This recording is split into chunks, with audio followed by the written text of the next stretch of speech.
say rappers get that ass, then be out of here like yesterday. But not tonight, you look so tight, it feels so right. This endo got me purring, let's go hop in my Suburban and ride till we get to where you wanna be, no matter how far. Just call me ball, baby, to me you're the superstar. Ask me time and time again, why did I choose you? Do I wanna be your man or just misuse you? I hear your partners dissing when they think I ain't listening. Them hoes just be wishing they could be in your position. With me in luxury, I got to be every day. Chief and hay with something stout, wearing lingerie. Let's hit the tail, get a sweet and order something to eat. Tell me things about you, I'll tell you things about me. Then out the blue, I'll be caressing you, undressing you. You start doing all that shit you said you'll never do. Lusting, busting, all out of my boxer drawers. Fingers dripping, slipping in and out and in and out. Constantly telling me the things you don't do. Yet you do it like a pro and think that I don't know. But I do, that's why I'm here with you and you know this. Slip on the latex and dive in. Swish.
Drip like this, heaven at my fingertips.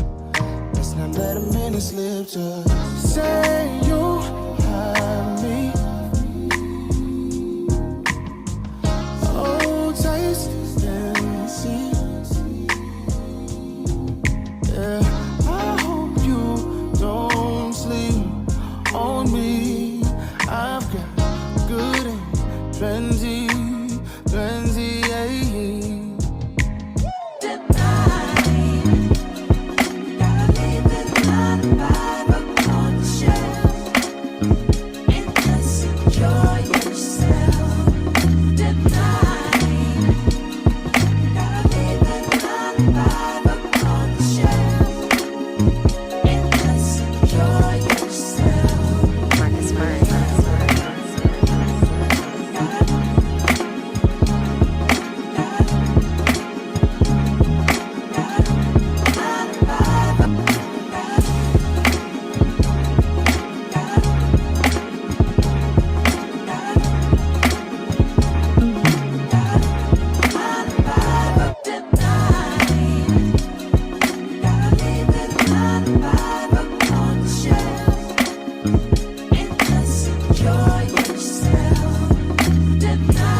What's going on? Welcome back to another Media Man Live on this great Saturday night, Saturday afternoon. Man, this is going to be a great show.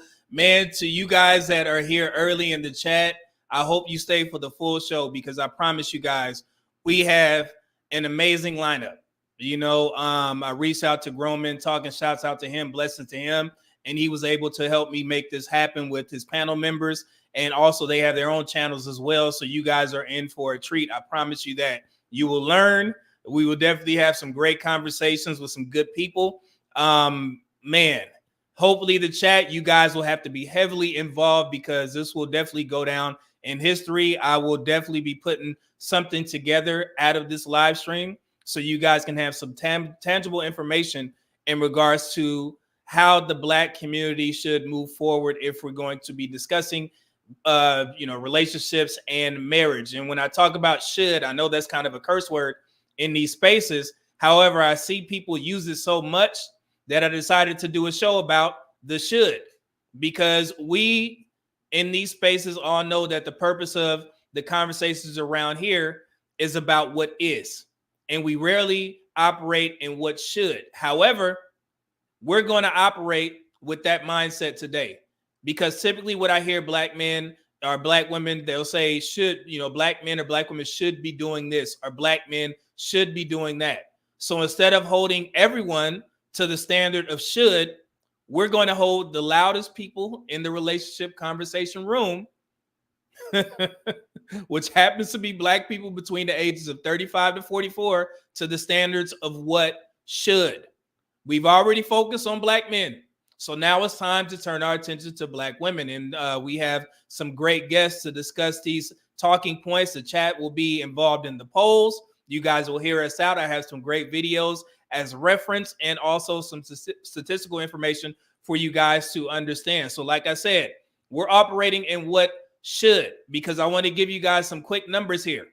In the Black community right now, currently, there's about 5.9 million married Black men. There's about 5.3 million married Black women, but there is 8 million never married Black men, and there is 8.5 million never married Black women. So there's a lot of room to talk.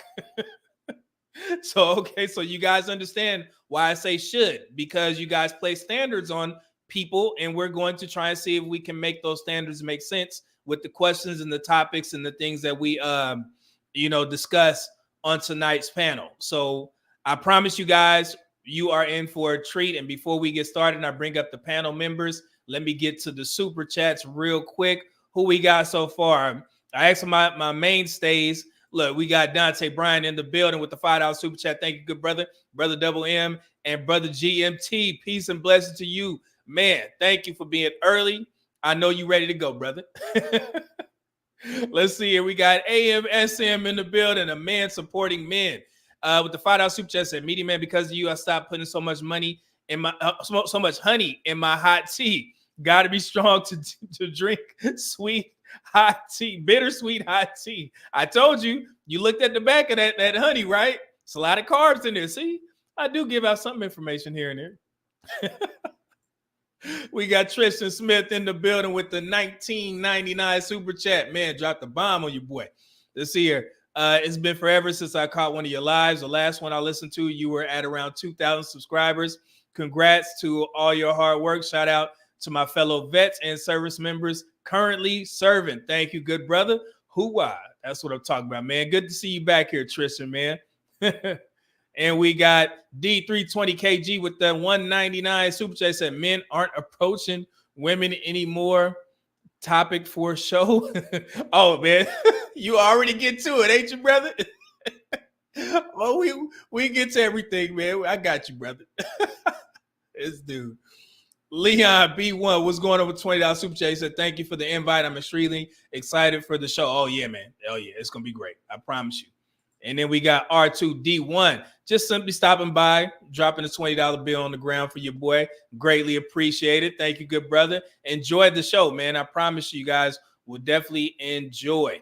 Let's see here. Let me see. Did I get everybody's super chat? Yep. Let me make sure. Oh, one more. My bad. We got Young Boy 13 with the $10 super chat. Said looking forward to a good show, Media Man. I'm listening in while I'm at the gym. Salute to you and the team, man. Hopefully everything is going well with you over there in Korea, man. I know you getting to it, man. Have a good workout, and hopefully you learn something from this live stream. I know you're doing big things over there. I'm proud of you, man. Serving the country as you do, as an officer, mind you. I'm very proud of you, brother. If nobody told you that, I want to tell you that right now, man. You know how I feel about the military. So thank you, brother. I appreciate the support. Let's see here. And we got everything good to go. Cool. All right. So I'm going to bring them up one by one so they can introduce themselves. And the man that put all this together, we got grown men talking in the building. What's going on, good brother? Thank you. What's good, man? Thank you. Thank you. What's good? You got the assets, brother. You know what I'm saying? You got everybody on the panel. I greatly appreciate it. I love what you're doing over there, man. I told you that multiple times, but just publicly say it, man. I greatly appreciate you lending me a hand in this live stream. We couldn't have done it without you and your contributions. Thank you, brother. Appreciate it. I appreciate you, man, for all you do, all the information that you give, the knowledge. It's needed in our community. It's needed in this world, man, because not too many brothers are like you out here that's giving facts. It's a lot of opinions, but not facts. So yeah, man. I'm trying to do my thing, trying to make sure I make a dent in these spaces, so to speak. But yeah, man, I want to give you the floor. Shout out anything you need to shout out, man. What you got going on? Any merch? Cash apps, whatever. You got the floor, brother. Matter of fact, let me go ahead and let you go. Well, my Cash App is in my description. But if anything, GMT, just come follow everything we got going on. We got a lot of moving parts to my channel right now. On Tuesdays, we have our Grown Woman Talking Show, where it's me giving off the male perspective and a panel full of women. In that show, it's rough, but it's a good show because nonetheless, the ladies do get to understand the male perspective as well. Another thing we got going on is Sundays, our open conversation, which is dope. And that's at 4 p.m. every Sunday.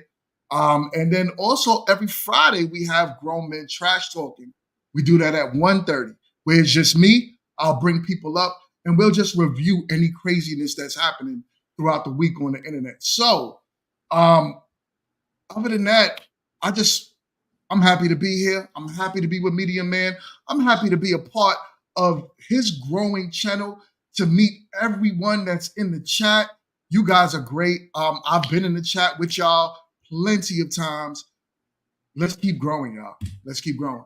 Hey, man, I appreciate it, man. That was amazing, brother. Thank you, man, for shouting out everything. And I'm going to definitely have to tune into the other live streams that you do, man. That sounds very interesting. I'm going to be in the chat, man, listening. So greatly appreciate the content, man.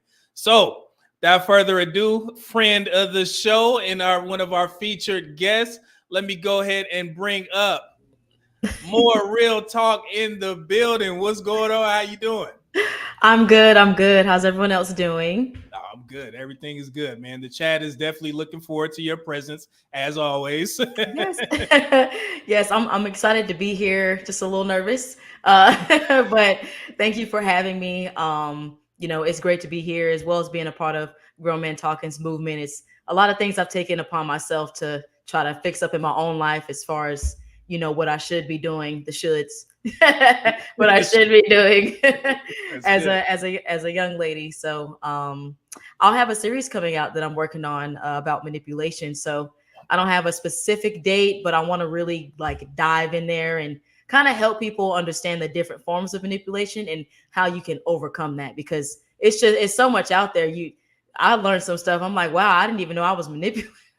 I didn't even know I was manipulated. So yes, it'll be amazing. Oh yeah, I'm definitely gonna tune in for that. I know a little bit about manipulation, but anyway, it ain't about me. But you got anything you want to shout out real quick? Shout out to you guys. Shout out to Media Man. Shout out to Grown Men Talking. I'm excited for today, so let's get it going. Oh man, I'm excited. Thank you. And without further ado, let me bring up the man with the master plan, Professor in the building. What's going on, good brother? How you? Hey man, I'm good, man. I appreciate you guys for having me on again. I appreciate Media Man, and I appreciate GMT for having me on again. Oh man, the picture looks perfect, man. Your sound is good. I greatly appreciate you accepting the invite, man. I'm definitely gonna need y'all boys here so we can review these questions. Let's just say that much. I think the ladies did a good job of putting together their list. I was able to compartmentalize all three and put them in a way to where everybody can get a chance. So I know, Professor, you're gonna definitely cook on some of these conversations. I promise you that. Just a couple. Yeah. Oh yeah. Yeah. And then I also have my own channel, The Distinguished Professors, on YouTube. I also have my Instagram as well. So definitely check it out. I'm putting out content at least 2 or 3 times a week. So definitely come check it out. Oh yeah, definitely. I greatly appreciate it, brother. Blessings to you. And without further ado, let me go ahead and bring up Just Justified. How you feeling today? Hey, I am good. How you doing? Oh, I'm doing very well. And again, thank you for accepting the invitation. I greatly appreciate it. As always, thank you. No problem. Glad to be here. Oh yeah. What scent is that candle up there? What is that? Is it Sheer jasmine? I haven't heard that. All I know is the mahoganies and the vanillas. So, but the vanillas, you can't go wrong with the vanillas. Yeah, I don't do vanillas. That always smells good. But you got anything to shout out before we get started? Well, I do. Definitely my channel, Mind Your Mind with Just Justified. If you're a psych, anthropology, or sociology enthusiast, that's your place. I definitely try to dive into different topics from that realm. So that's definitely something that I'm into. Oh, okay, cool. I'm definitely gonna have to check out more of your content. I did browse a little bit of everybody's content prior to doing the show. So yeah, I'm definitely gonna get in tune and tune a little bit more. Do you go live on a weekly basis? Not yet. Not yet? Okay. Yeah. I'm actually very new, like 3 months, 4 months in. So I'm getting my leg, dipping it in the water, just a little touch. I'm coming. Hopefully this live stream can help you, increase the followership so you can get monetized. That's always the purpose. It's enough money out here for everybody. So everybody gonna eat. So Right. Let's see here. And we got the man. That's a man. I think I may get his brother the whole screen with that background that he got going on. My man, I'm so chill. What's going on, man? Hold on, brother. Hold on, man. Wait. Whoa. Hold on. Hold on. Hold on. We got this. I'm gonna let this brother cook, man. Hey, that is cold, man. I'm working on some stuff, man. I got the studio lights, the studio lamps. I gotta be honest, man. It's y'all who kind of put me into this. Like, I want to take this serious. I enjoy coming up on people's platform and sharing my opinions on things. And ladies, my opinions only. That's what I'm saying. Just opinions. That's it. Hey, was that your disclaimer prior to the show? Yeah, I had to button my shirt and everything just in case. Hey, I appreciate it, man. Thank you, brother. I definitely appreciate it. You know what I'm saying? that background is cold, man. That's nice.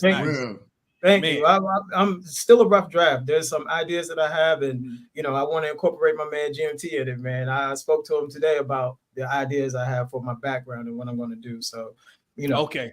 Everybody stay tuned.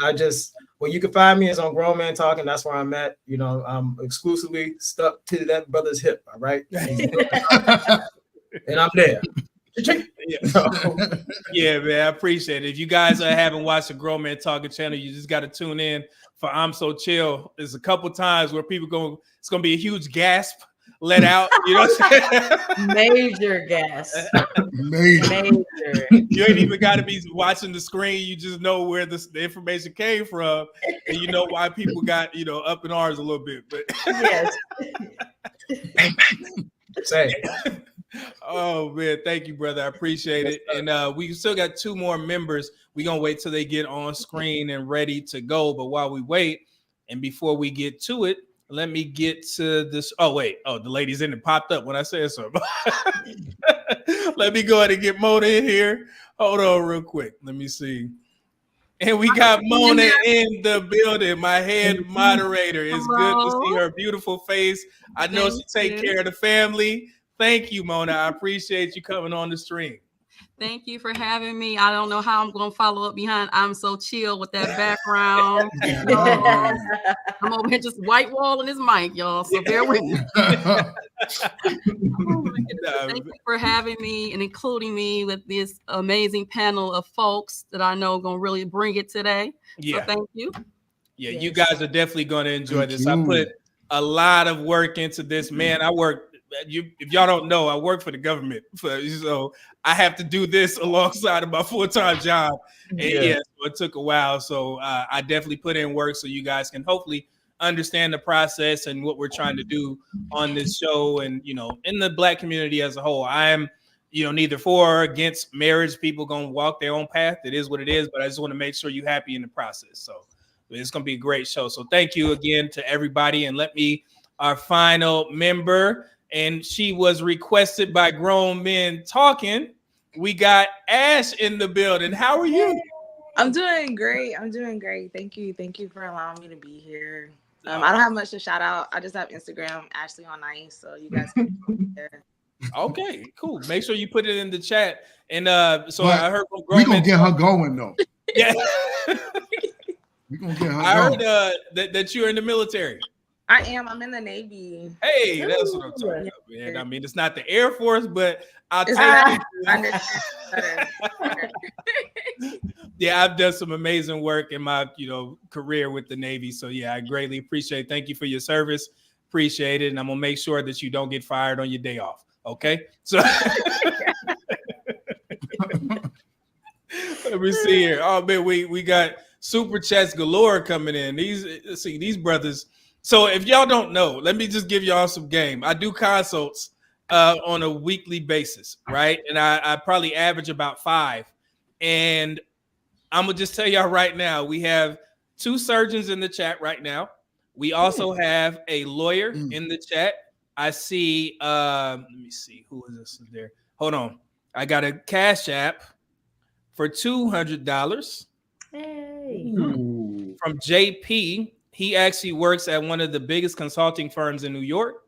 Wow. So these brothers, some heavy hitters here. So shout out to you, brother. I just wanted to put that out there. These brothers got a little bit of bread, so they don't mind spending. Let me see here. Hold on, who we got? Where did I leave off? I think we got.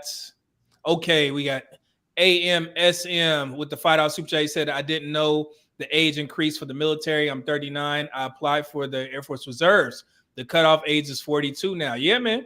Yeah, you can definitely get in there. They always need somebody for the reserves. Just make sure everything good to go, and you should be good, man. Hit me up if you need any advice. I got a couple people that's in the reserves right now. So thank you, man. Let's see here. We got Blockchain with the $49.99 super chat. My guy, and that's GMT's guy. Yeah, you know what I'm saying? Blockchain. Shout out to Media Man and the whole crew. What's going on, man? This brother, man, trying to spend money, man. JT Coin Rings. Now it's a show. If you guys don't know, JT has his own business. He does like these coin rings. He actually sent me a couple of them. I love him so much, man. Thank you. And every time JT is in the chat, we can actually get the show started. It's official now because JT is here, man, with the $1.99 super chat. He said, hey, good dude, man. Very, very good stand-up brother, man. Thank you. And again, look, Blockchain. Look. He trying to stunt on us, man. Oh my gosh, Blockchain. Trying to stunt. That's what you're trying to do. Blockchain with the $99.99. This is 100 super chat for the super content. GMT is the GOAT. Man, that boy, he's spending, ain't he? Yeah. My God, man. Let's go. Oh, man. Let me see.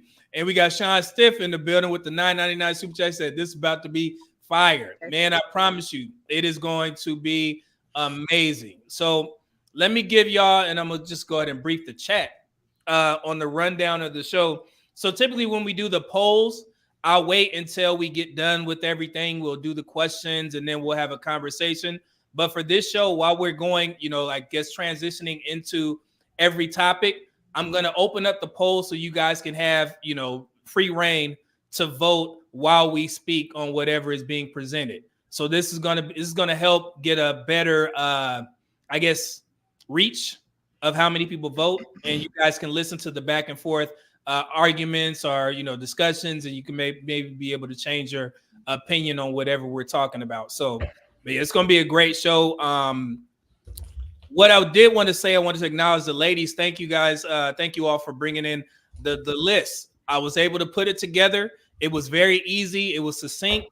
You guys got it to me in time to where I could, put my little spin on it to make sure that we can get this, going and make sure it's, smooth. So again, ladies, thank you for putting together the list. It's definitely going to help moving forward. So, and I'm pretty sure that the guys are going to enjoy this. So, Oh, yeah.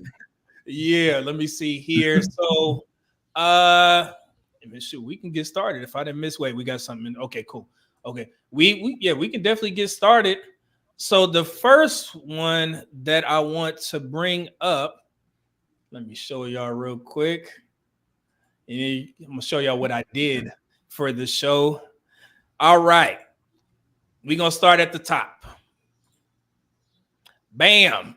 All right, so you're gonna see it separated from quantifiable to opinion-based to needs more explanation. So we're gonna start the show off with the quantifiable information, and then we'll go on to the opinion-based, and then we'll go to needs more explanation from the questions that I got. So the first one that we're gonna start from the top. So again, we did the same thing for Black men, so we want to do the same thing for Black women.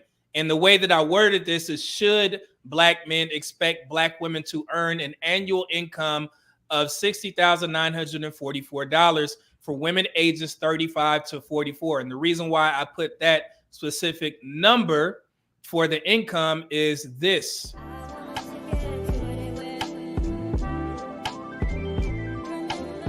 Should Black men expect Black women to earn an annual income of $60,944 for women aged 35 to 44? According to Market Watch Guides, these are the average salaries by gender.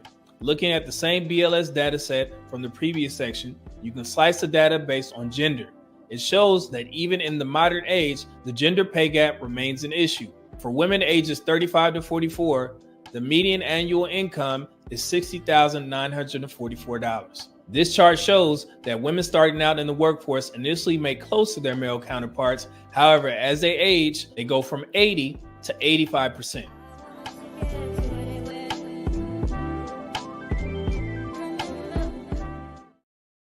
All right. So did y'all enjoy that little statistical dump right there? So, so that's what I was working on while we were taking the time to get the show prepared. So yes, I have one for all the quantifiable, for most of the quantifiable, except the next one. So does everybody understand, the question, should Black women earn this amount of money? Is that pretty straightforward? And yep. The reason why I'm asking it like that is because we always talk about people should be earning, let's say, $100,000 a year. But when you start looking at the statistics, you'll see that it's, the average income for all races is much lower than that. So we want quantifiable, tangible numbers that we can kind of reach and put some type of stipulations on the age groups of 35 to 44. This is where most people make most of their income, right? So there are certain things that you should expect from a man and a woman between this particular age group. So that's why we're targeting them. So I'm going to go ahead and start the poll, and I'm going to let GMT cook, and then we're going to go to the ladies, and then I got the gentleman shortly after. So what's your thoughts on that, GMT? So for me, I feel as if a woman at that, between those ages, it really depends on what her purpose is. If she's looking to be married, right, then if you're entering a marriage, it's good to bring that into the table. Just to say, okay, husband, this is what I bring to you. But a single woman, definitely, she needs to at least be making that to sustain herself in this day and age. Yeah, I mean, it's pretty, I guess it's reachable, for a woman that's, moving and shaking, because we hear it all the time. A lot of women making money. So, hey, 60,000, that shouldn't be, It shouldn't be too hard. Right. Yeah. I agree. I agree too. So MRT, what you think? Yeah, sorry. Yeah, I believe it's something that's tangible for her to reach, especially if she is single. But I think it also would factor in like what her career path is, what she chose to, do for work. I think that plays a factor in what they would be making around that time.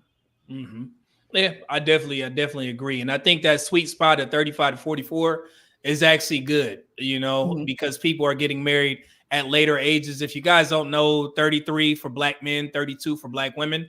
So that's the average age that we're having our first weddings. So, I mean, it's kind of feasible that we need to have things together and make it some. And that was we're going to get to one of those questions, but you guys had some great insight on that list. So we covered everything. So thank you. So we're gonna go to Justified. Is that a tangible number? What you think?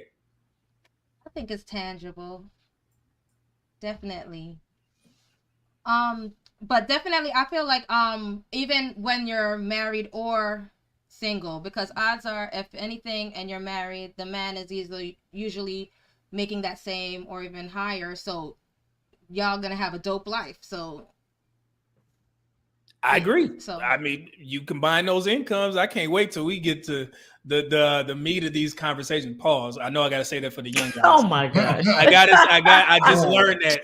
Y'all remember I just learned pause. So I gotta say that because I say some stuff and they be like, media man, hold on. Like, hold on. Now it's no Diddy also. Okay, right, yeah, right. that too. Yeah, So, no Diddy. I've been corrected by some of the young dudes in the chat a couple times. So. It's funny. I'll be like, man, leave me alone. But anyway, Mona D, what's your thoughts on that? Oh, well, I definitely believe that is something that is, potentially feasible for women in the age range. I'm in that age range, so that's probably on par. But to what More Real Talk says, it definitely depends on, what her career path is, whether she's just a professional woman, if she's doing something else, maybe she's, in some type of skill trade or some other career path. But I do think that that's about on par, whether you're single, married or whatever, that could be the potential income based on your career path and your trajectory. So. Yeah, and I definitely agree. And I think putting these into perspective instead of having these fictitious conversations about outlandish amounts of money, I mean, it's pretty insane. But I think those numbers are actually good, for the conversation. We did Black men. It was like $72,000. So, yeah. So I think this is going to make some headway, in my opinion. So thank you, Mona. And we got Ash. What's your thoughts on that income number? What you think? I know you're making the big bucks in the Navy, so. You're on mute, Ash. My bad. Yeah, I think it's definitely attainable. You said it's the national average, right? So like, if it's the average, I think setting that as a bar for a woman that's like in the mid 30s to that 44 age range, especially if it's a single woman who's been like more career focused and family focused, I think is definitely attainable for sure. Yeah, and I definitely agree. So I think I showed this information to a couple of my friends, and they were shocked at the number. And because you listen to YouTube or social media, and everybody is talking about 100,000 and 200,000. I'm like, man, where are all these rich people? So it just makes sense. So yeah, so I'm glad I was able to put that through. So let's get to I'm So Chill. What's going on, brother? What you think, man? How y'all doing, man? I think it's extremely feasible.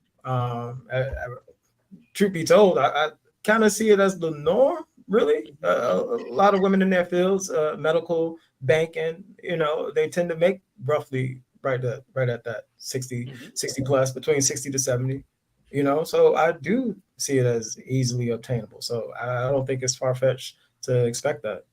Yeah, same here. So yeah, this is a pretty easy one. I'm telling you, Chill, we gonna need you here for the next one, brother. I got you. I'm here.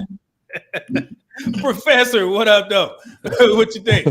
What up, though? No, I think it is obtainable. It's also needed. So we got to make sure that we're going into the right professions. I know in my city, the median household income is $69,000, a little bit under $70,000. With people being single, the single tax is between $3,000 and $3,500 a Right. month. So you talk about $36,000 to $42,000 a year you're going to need to spend on just housing expenses. So that amount of money is definitely going to be needed to be able to survive, especially in my city. Yeah. Where you at now? I'm in the good old Queen City of Charlotte, North Carolina. Hey, Charlotte. Charlotte. Oh, so you up there with MRT? Oh, okay. Yes. Yes, sir. I didn't know that. So before I stop the poll, I want to get to some of these super chats real quick. I think we got to hold on. Who's blockchain again? $49.99 super. They said for Jess's internet not having her looking like a 8-bit. Okay. Do y'all know each other? That seemed like a comment where y'all have some history. So Yeah, no, Jet's internet sometimes it used to be bad. She had a Used to be. technician come Yeah, over. Keyword and they used fixed to be. I'm never gonna live it down. That's funny. All right, thank you, brother. And Dante Brian $5 super chat said most dudes don't care if we're in a relationship. Maybe make enough for grocery stuff around the house, and an occasional utility here and there. Well, honestly, I wouldn't say most. And I think that notion of men don't care about a woman's money, we need to stop that, because the majority of men actually do care about a woman's money. And it's just not me saying that. It's going to be some statistics that you guys may have not seen before, and it's going to put things into perspective. So I get it.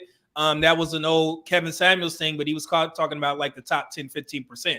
Those men don't care about a woman's money, and nor should they, right? But the regular, average, man and woman, yeah, you're going to have to care about that woman's money at some point when y'all get into a relationship. But yeah, you'll see. Thank you, brother.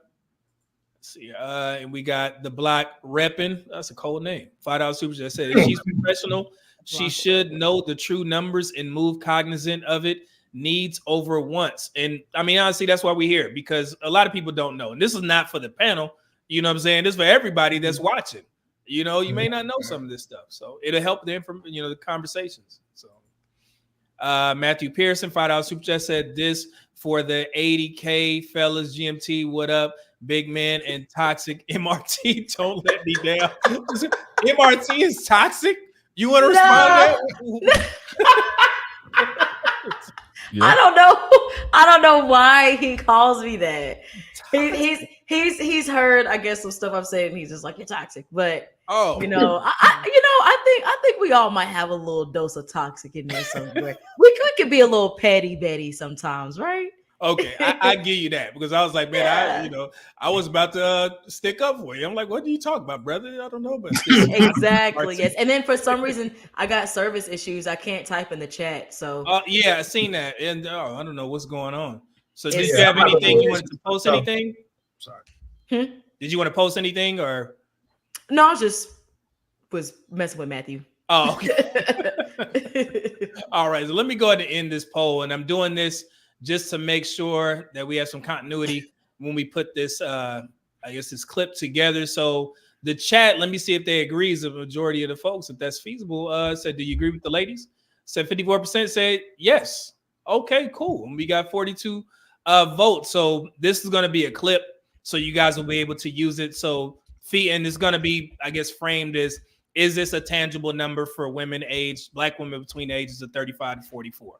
So yeah, so that's why we're kind of doing the poll to keep the chat interactive. So thank you guys for voting. For whoever voted, greatly appreciate it. And while we get ready for the next one, did anybody have any questions, comments, or any additions to that? I'm good on my side. Yeah. Sounding good so far. Okay, cool. I'm good. Chill, you good? Oh yeah, I'm good. I'm not revving up my engine just yet. Well,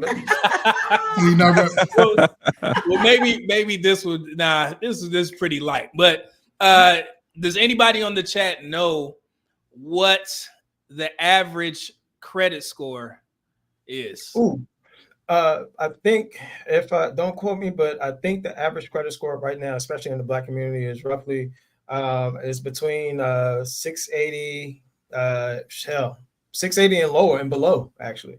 Mm-hmm. Anybody else? Any guesses? I'm gonna say between 5. 5 and change, 580 to like 620, right? Mm-hmm. Anybody else? 670 to what? 720. Okay. So I kind of cheated. I mean, it might be 718. Say it again. 718 as of March 2024. For black folks? Well, I didn't put for black folks specifically. That's why I said for I'm black sorry, folks. I'm a Googler, so I just No, same here. Yeah, I'm glad you did that.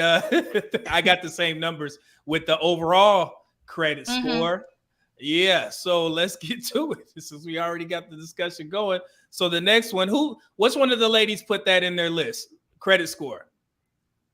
One of y'all put that in there?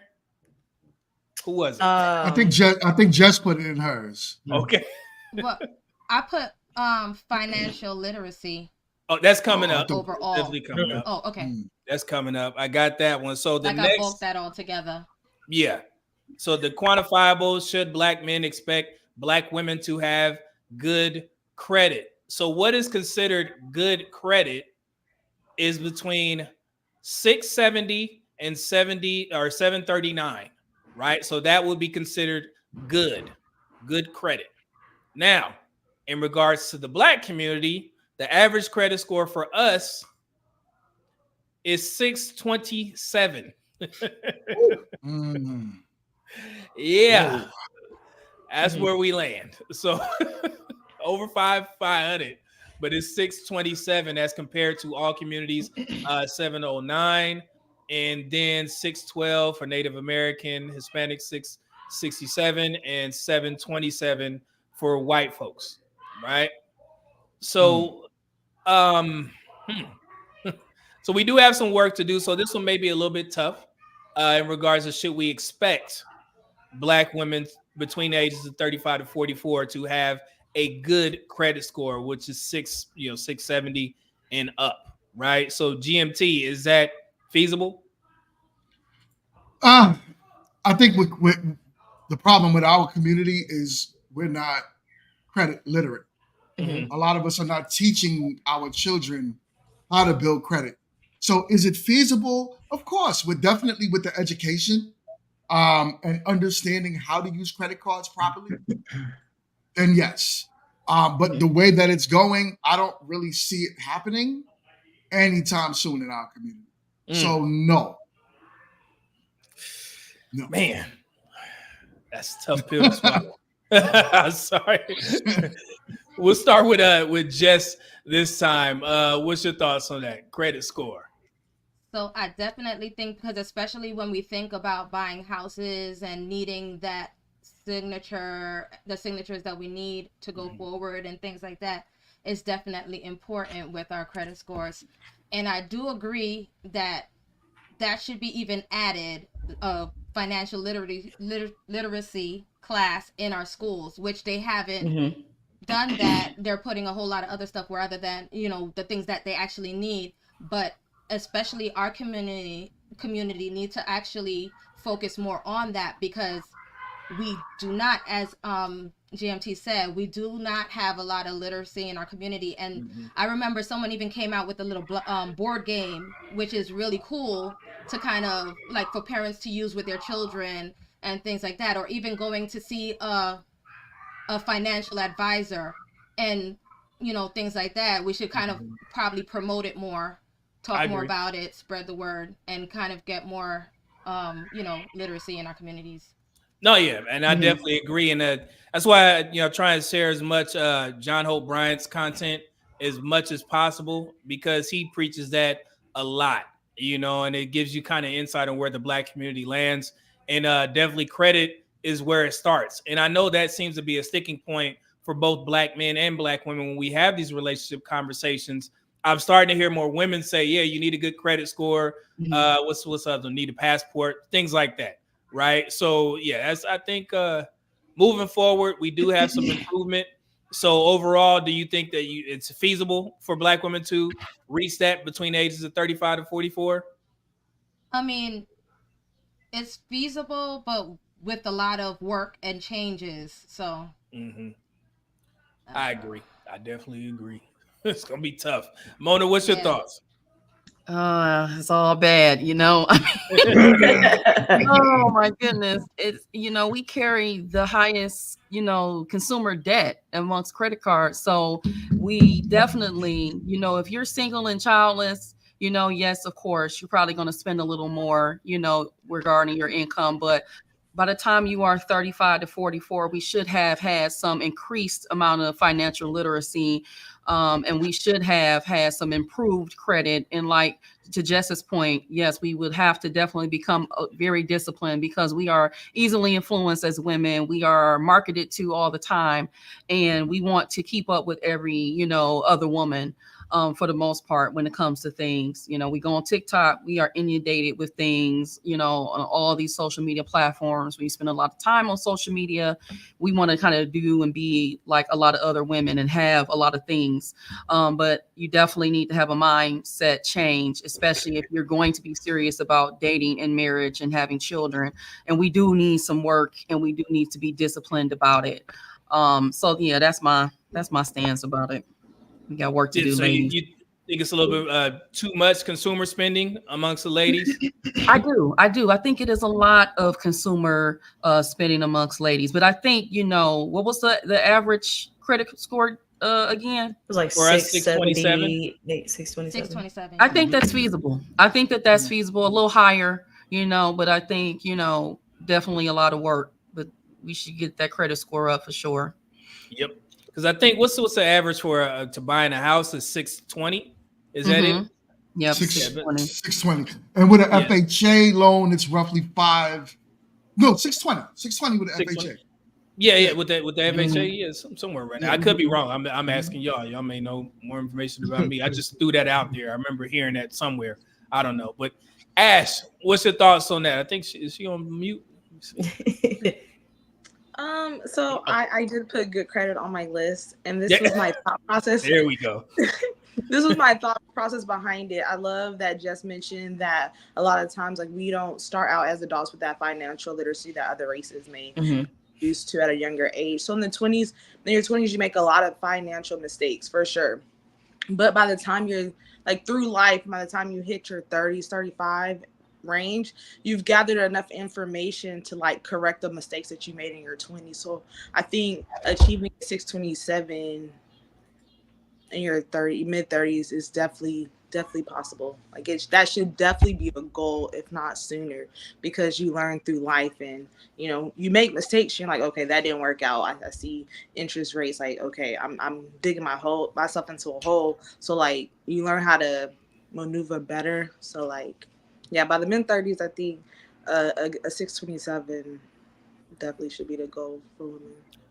Yeah, it's funny you mentioned it. I remember Patrice O'Neal said something like when he was young, you know, comedian Patrice O'Neal, he say, "Man, when I was young, I would curse the creditors out. You know, they would call, be like, man, you take my money. I don't care." He said when he got older, he was like, "Well, what is it you need, sir? What do I default on?" It was funny. You change. Once you start to get, I think 35 to 44 is a sweet spot. And it's like, hey, man, we got to have stuff together. So, and I think that's why the conversation is framed as before you disqualify, make sure you qualify. Because what you're asking of somebody else, please make sure you bring in the same thing, what they say, to the proverbial table, right? So, yeah. So, and that's pretty much what we're going for. MRT, what's your thoughts? Yes, I would say it's something that's obtainable just because I'm 28 and I have a way higher credit score than that. So I think it's something, it definitely has a lot to do with our financial illiteracy as a community. It's not something that's taught in schools. It's just kind of something you learn along the way. And it's ironic, evenly, earlier today, I was having a conversation with one of my younger guy friends, and I was explaining to him like the importance of credit and how you can kind of get by easier with different things you want in life when you have a better credit score, because you've kind of, you know, proven that you can, you know, X, Y, and Z, take care of certain things. So, so yeah, it's something that a lot of us aren't too privy on, but I believe with the right mindset and goal, that's something that is very, very obtainable. Yeah. And just for any guys out there listening, you know, credit score says a lot, you know, especially for women on the dating market. I know that's one of the qualifiers now. And also, I heard a funny conversation. This woman said, if he has a global entry pass, then that means his criminal record is probably non-existent. And she was like kind of qualifying guys based off of that. And I was like, man, you better Google that man's name. This way, just make sure he's good. But yeah, so credit score is definitely important. So let's get to Professor. What up? Hold up. No, I think a credit score is very important, especially since I weigh more than mine. But you wow. No, but no, I need to use some ladies' credit. MRT, what's up? But no, but everyone's right. Education and credit, why it's important, how to use it effectively. But it also goes back to what we said earlier with the money. A lot of us are taking jobs that don't pay us enough, so we have consumer debt. But also, the women with kids are also putting credit in their kids' names, and by the time they're 18, that credit is messed up. Yep. We need to do the reverse of that, like other cultures do, and we may put them on as an authorized user. So by the time they're 18, they have a good credit score, so they're ready to go and do what they need to do. So that goes into the educational piece, so that we learn how to use credit effectively as parents to make sure our kids get a good start. I'm definitely a product of that. I had a SMUD electricity bill in my name when I was like 14 years old. Oh my God. Oh man. I didn't know what was going on. That's crazy. Since when was I paying for electricity? I'm so chill. What up? What's going on, y'all? You got the floor. All right. So, do I think it's feasible? Absolutely. And there's one thing that kind of bothers me a little bit. It's like when we say that we're not, literate when it comes to credit, especially our Black women. Now, I know I wasn't, coming up. I didn't know anything about credit. The woman, my ex-wife, had to teach me about credit, and I don't want to use my own experience as a barometer for everybody, but a lot of Black women that I met were very acute when it came to credit. They knew how to use credit for leverage. They always had a very decent score that was pretty high, that they were able to obtain different apartments or cars and stuff like that. But the problem that I saw was that they didn't know how to stop spending, because my experience is when they feel a certain way, they spend based on how they feel. There's never much logic behind it. They just spend based on how they feel. And, you come across somebody who feels a certain way, like my ex-wife. I used to make her feel like shit because I was stagnant, right? So she had to go out and spend a lot of money just to feel good. She was like, yo, this dusty ass dude. So, man. I've seen it, so, to say that we need teaching, I don't know. I feel like people do know. It's just, they don't know how to control it once they got it. But yes, I do believe it's feasible. Okay. Yeah, and I definitely agree with that. If you guys don't know, there's a PubMed research article. It's about impulse spending. And they were looking at the different types of credit for both men and women. And they said men, when they're younger, they tend to have no credit. But women, when they're younger, they tend to have credit. But it does, they have like an average of, I think, 3 to 4 credit cards, based off of that. So, so it's kind of the inverse. Sometimes women do very well with credit, but they have a lot of it. And then men just don't have any at all. So to your point, like you said, your ex-wife, you know what I'm saying? You didn't know anything about it. And a lot of guys are in that position. They don't even have it. So, and they got to open up something just to make sure that they can kind of build it up, because get older, 35, 44, hey, you got to buy houses, whatever. So car. Exactly. So yeah, I definitely agree. So let me get to these super chats real quick. Let me see if cool. Blockchain again with the $9.99 super chat said a woman's ideal man doesn't care. We know women don't even acknowledge average regular men, even when they are oftentimes just as average and regular. In my chill voice. He tried to put it on you. Oh, right. Definitely put it on you. You want to respond to that? Anybody? I'll take it. It sounds like something I would say. He put it on you. That's funny. But, hey, blockchain. Matthew Pierce, the $2 super chat. Thank you. He says, "Look out for So Chill, man. What you do to these? What you doing, man? Look out for So Chill. Yo. He a single ninja, but he cool. What you doing over there, man? What isn't he doing is the question. That's what it What is. isn't he doing? I don't know. Let me see. Azriel, first of his name with the $4.99 super chat, he said, "Please discuss Black women obsession on paying the full freight instead of 75-25 and 80-20. Live in NYC and I plan on living in LA. Just turned 30. I'm not paying 100%. Okay, brother. Yeah, thank you. We gonna get to it, man. We got you. Anybody want to respond to that? Or? I was just gonna say, I mean, you don't have to pay 100%. You can just find the woman that fits in your bracket. So I think we try to put that on all women of like, oh, she wants 100%, which I think ideally most of us do. But if that's not what you want, then you would have to find a woman of your caliber. But don't make it seem like the woman that does have the man come in and pay 100% that she's condemned for it because he just got it like that. Yeah. Yeah. Anybody? Ooh, can I see the question? Can I see it one more time? Yeah, no problem. There you go. Right. On paying the full freight instead of the 7. All right, there we go. I can stop right there. To my fellas out there, and I gotta tell you, I mean, the proof is in the pudding. Women want what they want, and sometimes they will drag themselves through hell in order to get what they want. And sometimes paying 75, 25, 50 isn't what they want.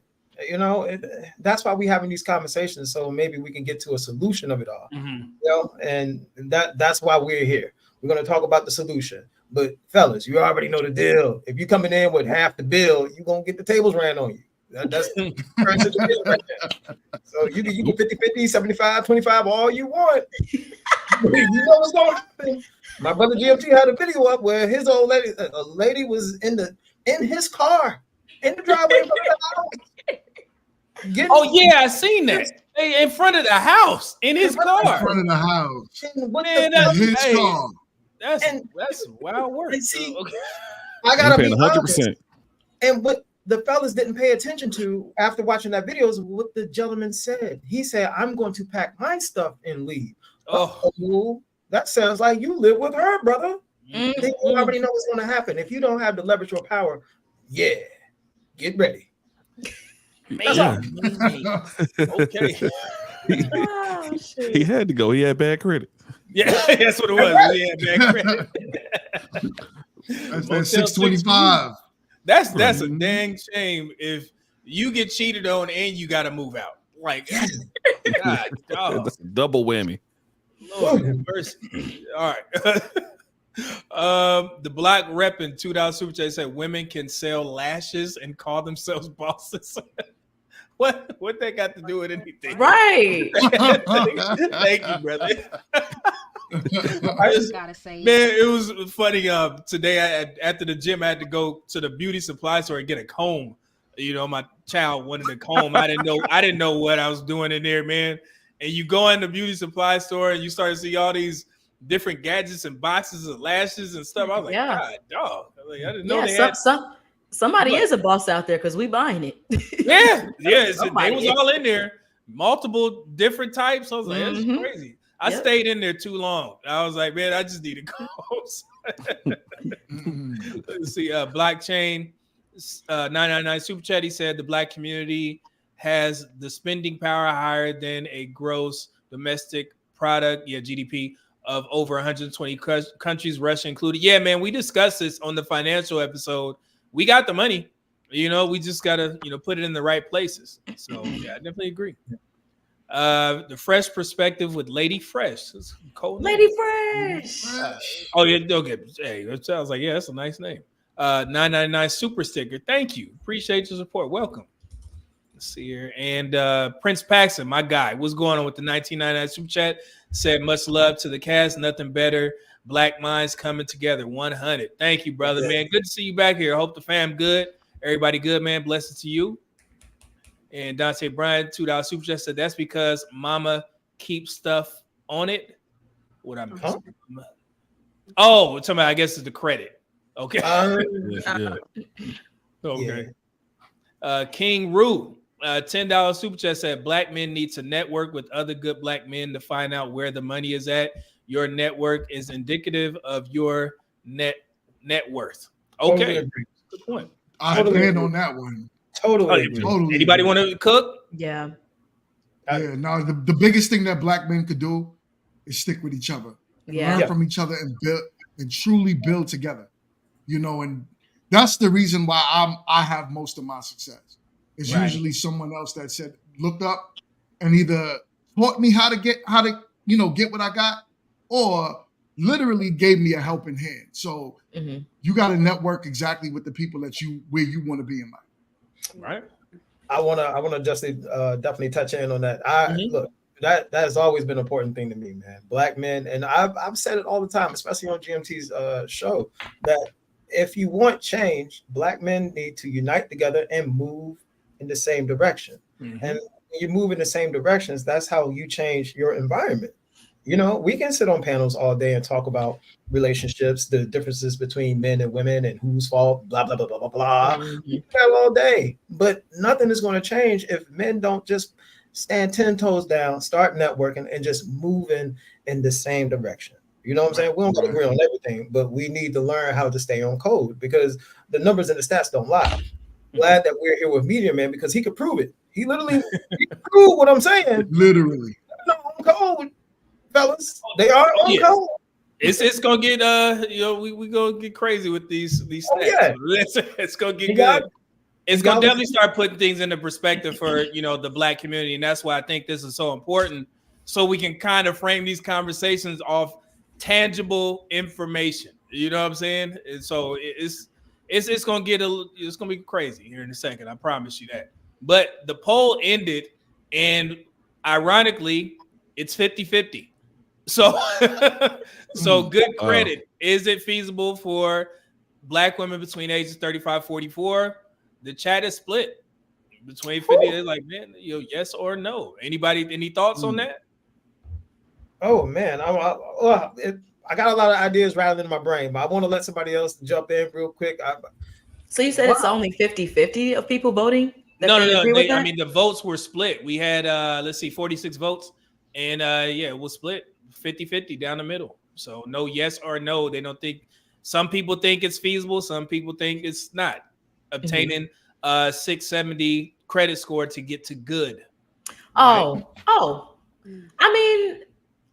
I mean, it just goes back to your priorities. I mean, honestly, like, there is something, like, it just depends. Like, do you want to spend extra money on things that don't matter? Or when you have the money, are you going to put that towards your credit cards, your payment, and your debt?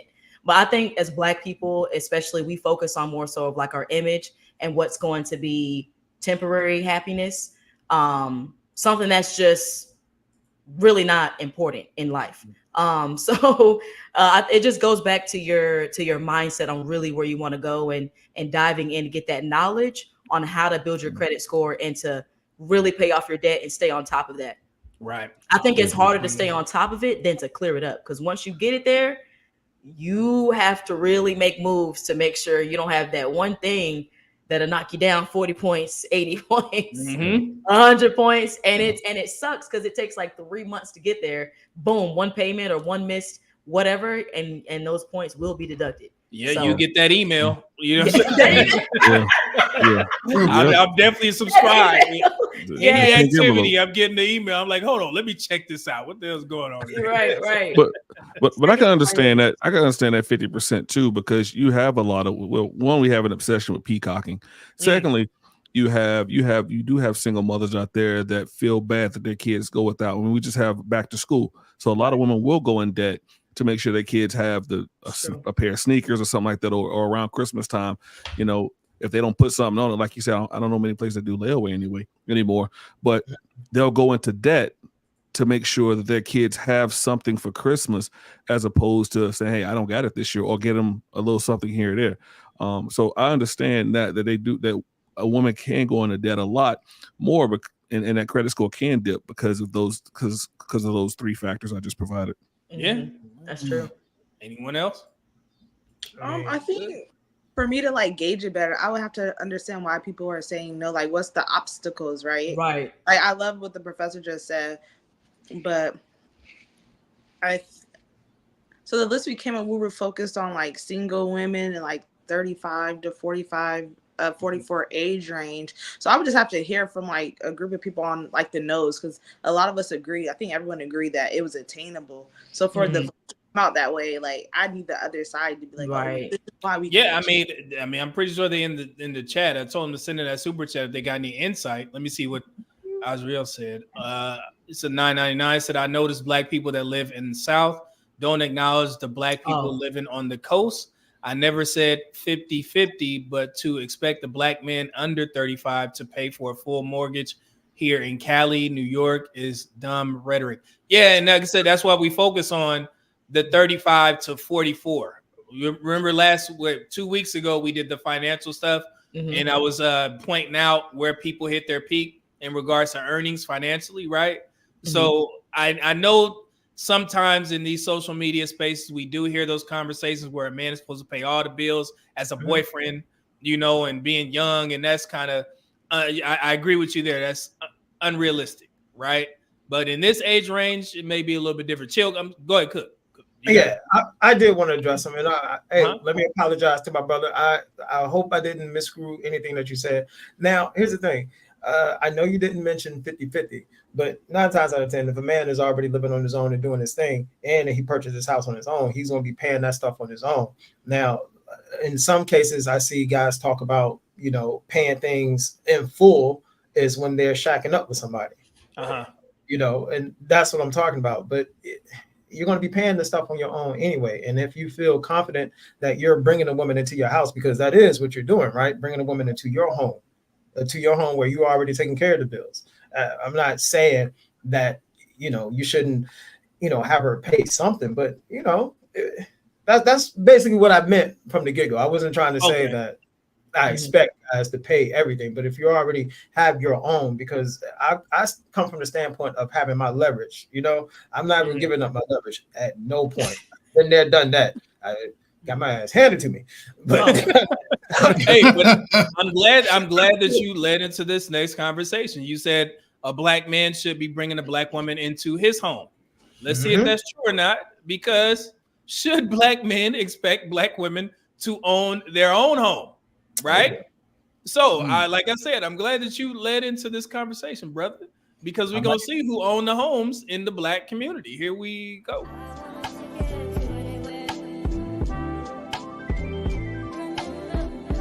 Should black men expect black women to own a home? According to the National Association of Realtors, 2024 home sales statistics by gender are as follows. Married couples own 59% of the homes. Single females own 19% of the homes, single males 10% of the homes, and unmarried couples 9% of the homes. The share of single females has increased slightly, and single females and single males are more likely to buy townhouses, row houses, cottages, or cabins than other household types. Gen Z has the highest percentage of single female buyers at 31%, and younger millennials have the highest percentage of unmarried couples at 19%. Also, the race and ethnicity of home buyers. White/Caucasian own 81% of the houses of all buyers. Hispanic/Latino, 7% of the homes. Black/African American, 7% of the homes. Asian/Pacific Islander, 6% of the homes. And other, 6% of the homes. And to continue, household composition by race and ethnicity. Married couple Black/African Americans own 45% of the homes within their community. Single females own 29% of the homes. Single black males, 11% of the homes. Unmarried couples, 8% of the homes. And 7% of the black homes are owned by other.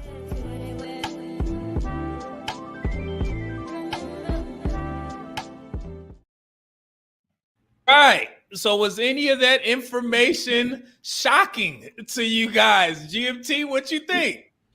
Well, no, for me, it's not shocking because I've been watching you for a while, right? So it's definitely not a shocking matter.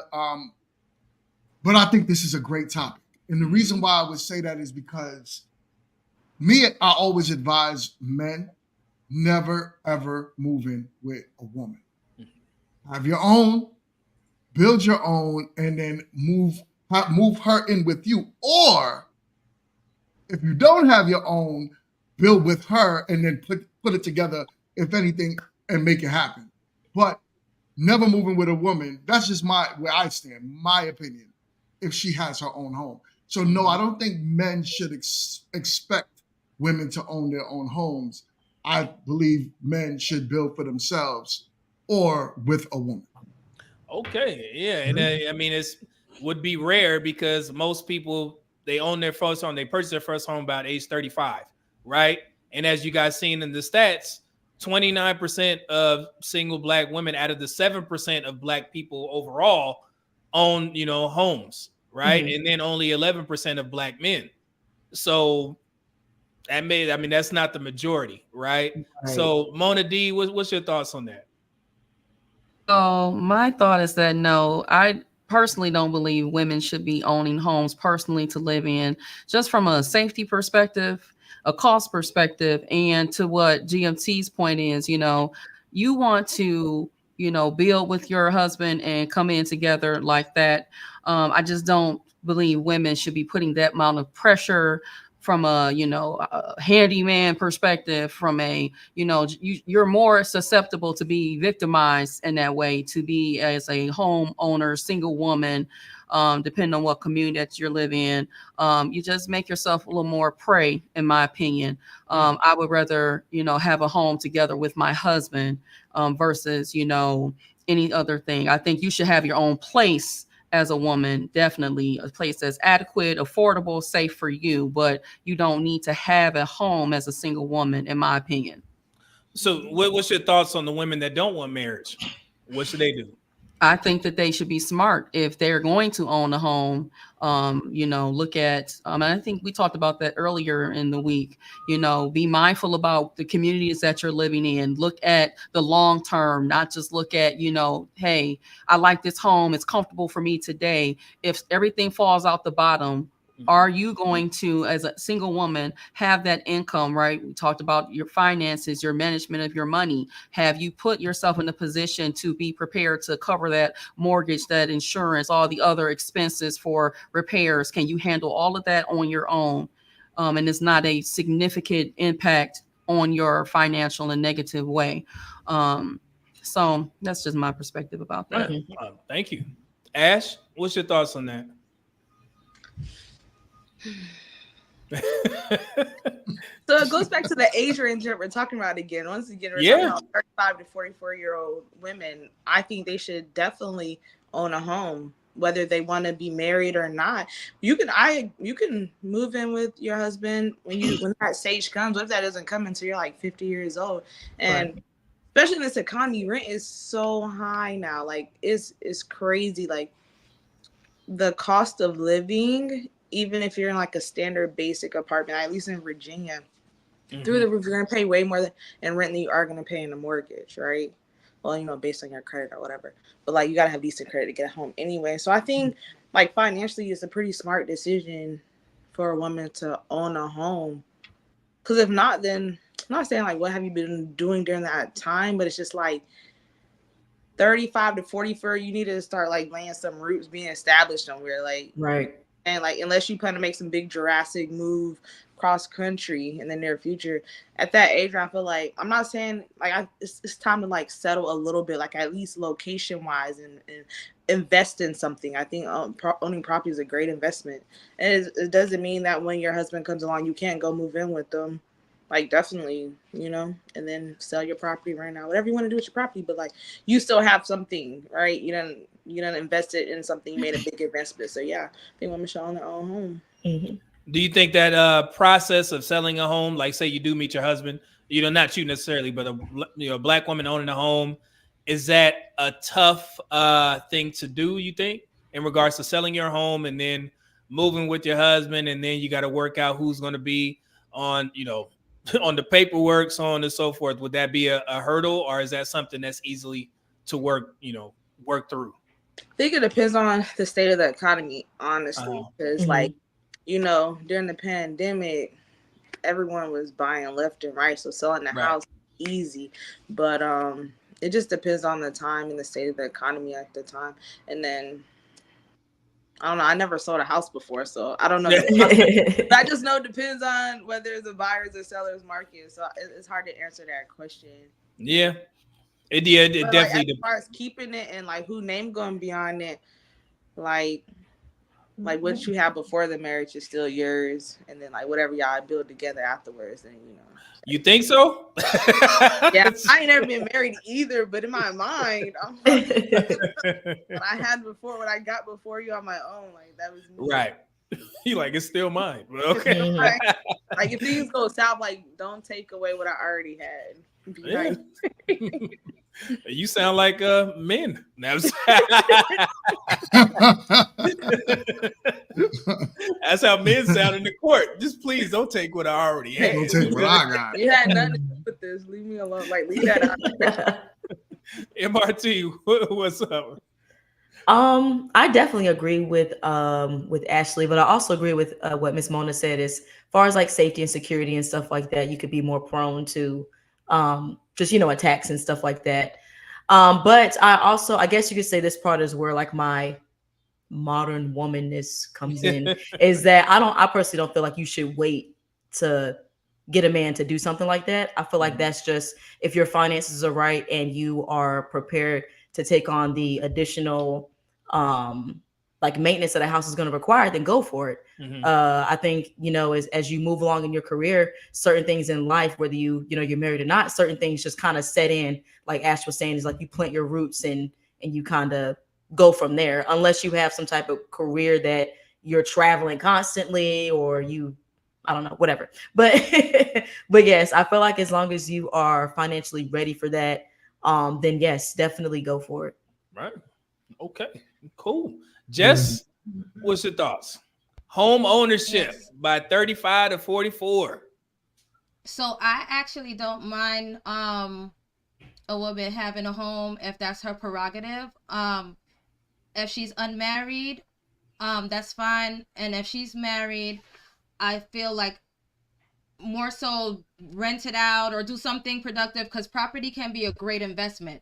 So if we actually use the property as an investment piece, and then, but I don't believe that we should move into, like he should move into her house anything like that. I don't condone that at all. I feel like y'all should start afresh, anew, and start that path, going forward. So what you think about this? If she has something. No, go ahead. I'm listening. No, I was just saying, definitely if she has something already, then definitely she can use it as an investment piece. So what you think about this concept? And I heard this, I heard T.I., the rapper, say this. He was saying that people spend a lot of money on the wedding, but they could just simply invest in a new house and have the wedding in the backyard of the new home. What's your thoughts on that?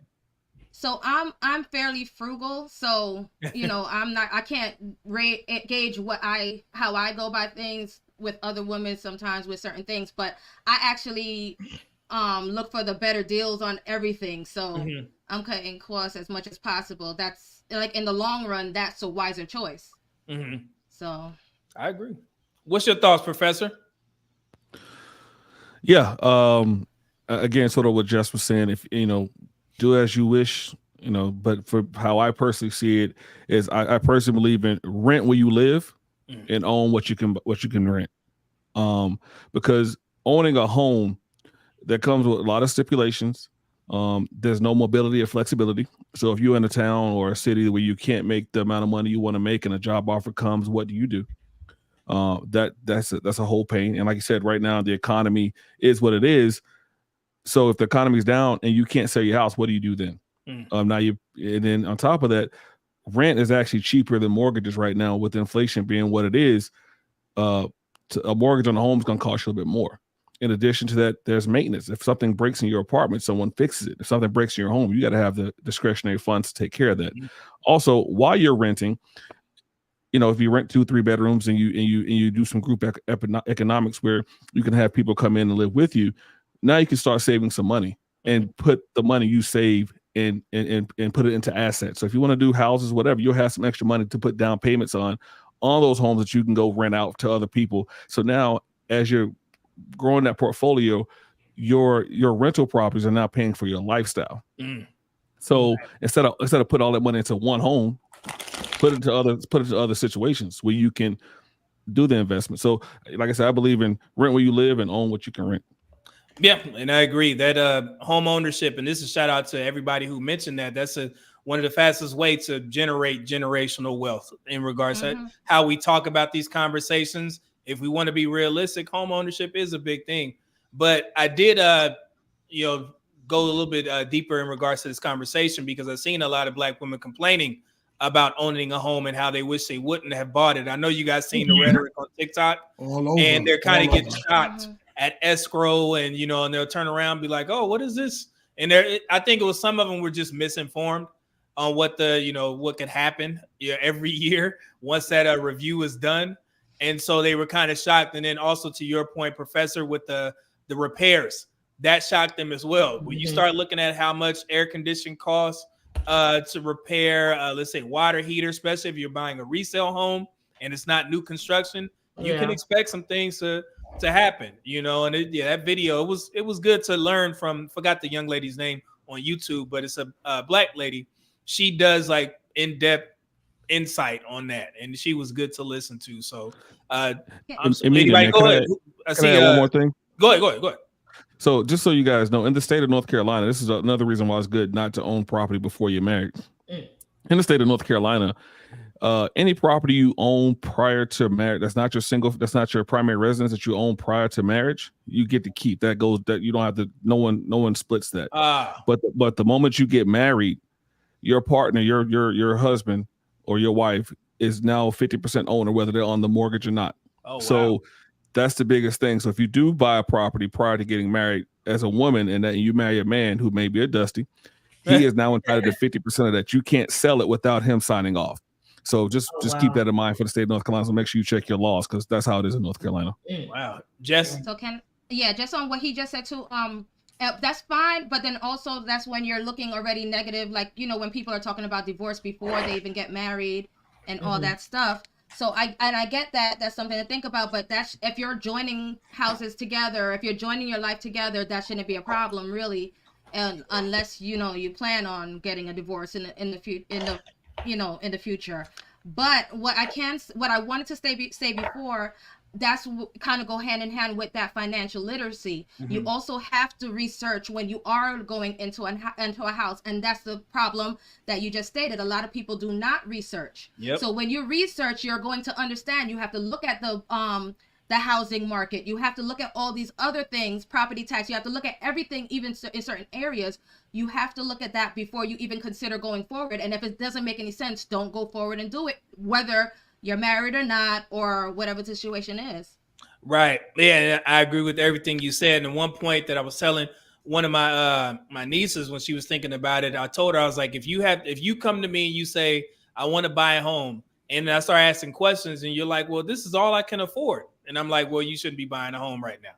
If that's your rhetoric, if you say all I can afford, then you got to think about, the repairs and all this other stuff, the market, things of that nature. You need to have that residual income that can take care of those things, just in case, because a lot of people get shocked with that closing cost. You want to buy a rental property or something, and then next thing you know, you're like, well, you need another $10,000, before you buy this house. And like, well, why you didn't know this? You could have went to YouTube University and would have told you that. But yeah.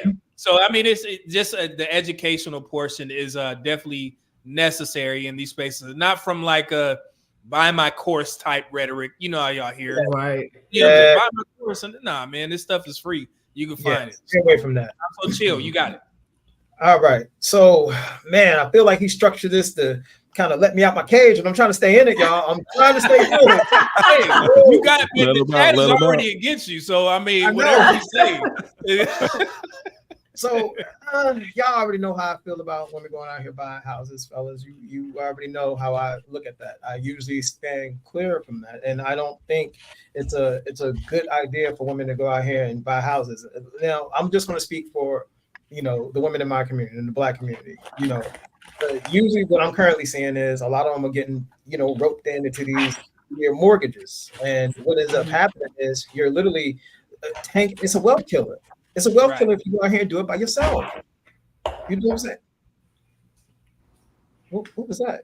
All right, you know what I'm saying? It's a legit wealth killer, you know, when you do it by yourself. And I do agree with Media Man that it is a way to generate generational wealth, but you got to have a family. That's the whole purpose of a home, you know. And you'll be told a lot of our sisters go in here and buy houses just to prove their mama wrong. Be like, I told you I could do it because in my head, I got this job and now I got this house. I got this big, beautiful house, but you got a 50-year mortgage. Now think about your lifetime earnings. You 30 plus, 40 plus, and now you just got roped into a 50-year mortgage. That's not a good investment. And a man that comes your way, when he see you up under all that debt, that probably hinders him from wanting to marry you, because that's, you know, that is a huge glass of debt that a man is now going to be responsible for. Do you think black women between the ages of 35 and 44 should have that knowledge at that age? I do. I think they should have that knowledge at even younger than that, but at that age, they should have that knowledge. They really should, because I hate to say this, but man, you're too old to be out here doing things based on how you feel. You really are. At some point, logic got to be put into play. You don't want to hurt yourself like that. You're not going to want to work till the day you die. So why put you under that type of debt to where now you're forced to? Right. Mm-hmm. Something that a lot of people don't think of, right? If you look at New York City, for instance, right? I own a house out there, but I own it outright. But the average house in New York costs $650,000. Wow. So you know that your mortgage alone is going to be roughly $5,000. Then the rent prices in New York is roughly around $4,000. So you are already in the hole. Now, also you got to look at the laws in New York City, where the laws are all tenant friendly. So your tenant can literally say, I'm not going to pay my rent for a whole year. Wow. And you can't do nothing about it. What? You can't kick them out. So you got to wait. It's a tenant-friendly state. So, you know, if you're trying to own and you're trying to have all of this, you know, all of these properties and all of this stuff, it's like, yo, you're putting yourself in a hole if bad times do happen. It's not worth it. That's why, like, with the guy who sent that super chat earlier, sometimes you got to think about the outside of the South, right? Mm-hmm. Where coast to coast, it's not the same. Yeah, it definitely differs from every region that we're talking about. And I didn't know that about New York, you know, being tenant friendly. I heard some stories about Georgia where people are squatting and all that type of stuff. That was in the news recently or whatever. But New York, I would have thought they would have been on the people side. Go ahead, Jess. To my dad. Man, that happened to my dad. Like a tenant decided she did not want to move out for like about 9 months. We had to go through the eviction process and everything, and she still didn't even have to. All they said was for her to move out. She didn't even have to pay it all back. You don't have to pay no back rent. Nope. Man, wow. Man. Is this something that's going to be on one of these presidential dockets? It needs to be. A lot of that happened during the pandemic when they had rent moratorium and they wasn't having people pay because or mortgage moratorium. People weren't paying that either. So a lot of that happened during those times. So yeah, it's difficult. Damn. Man, so the poll ended. They said 56% said yes, black women should own a home between 35 to 44 years old. That's shocking. Chill. Yeah. All right. I mean, I got an opinion about that. I know why some fellas don't get mad at me because this might not be the guys in the room, but it's usually a reason why some guys want women to already have all this stuff. So they ain't got to what's that reason, Chill? They ain't got to do it. There's a lot of dudes who don't mind, you know, they like women coming already built and got the house and everything. They be like, what? I slide up in your house, pay a couple of bills, and there you are. It's dusty fellas out here, man. Let's just keep So Tristan Smith said 1999 super chat said, I own 2 homes, one of which I rent out. I'll move my wife in, but her name will not, in all capital letters, go on the deed, and the house will be in my name in the prenup agreement. I'll continue to pay for it like I did before she moved in. Okay. Makes sense. Well, easier way around that is just to put the house in a trust. And because you technically don't own the house, the trust owns the house. So form an LLC, put the LLC as the beneficiary of the trust, and she can't touch it. You know where I learned that and why I did that for my house in Maryland for my daughter? I learned that on YouTube University. So yeah. So go ahead. Go ahead. So what would be the downfall of him putting her name on the deed? What? Or getting everything if she leaves. A lot. You see what Jess said earlier, right? Where you don't get married with the plan. Well, yeah, because basically it's like what Jess said earlier, where you don't plan to get married to leave. But then if you think of marriage as a business, you have to think smart. 80% of Black marriages are filed by Black women. 50% of the times you probably, stand a 50-50 chance of getting a divorce in the United States. So if you think about it like a business, that's why. Anybody? Good point. All right, let's get to CN 199 super chat. She can rent the house or B&B, maybe. Okay, that's a new thing that Airbnb. Marriage, politics, and sports. $5 super chat said a man, even if married, would be a fool to move into a woman's home. I would insist on either we sell or I buy out half to get my name on the title. I don't think she would be I don't think she'd be okay with that. Let me see. Dante Bryan, $5 super chat says she doesn't sound like men. She doesn't sound like men, doesn't she? Because you can't ask a Black woman for a prenup because they'll want to fight. Well, fight if that's what you want. That's a quick way to know. Go ahead. Before I read this, Chill, you guys on that? I was going to say that'd be the quickest way for you to know whether you should deal with her or not. If she fight against one of the rules that you setting, a requirement that you must have, let her go, brother. She ain't the one for you. Don't do it. Yep. But what if he love her, Chill? Man, love is a fleeting feeling. It'll be over soon. Just go get your It'll be over soon. Steven Jackson's the poster child. He went on a prenup on wedding day and he was out. Yep. I shared that story a while. What was that, like 2 or 3 years ago? When he came up with that? Yeah, I remember that. So anybody else, ladies, y'all want to add anything to that? Nope. Cool. All right. D320KG with the 499 super chat said, I would love to buy a home, but as a government employee constantly moving for promotions, is it worth it? Currently renting right now. Yeah, man, do what's best for you, man.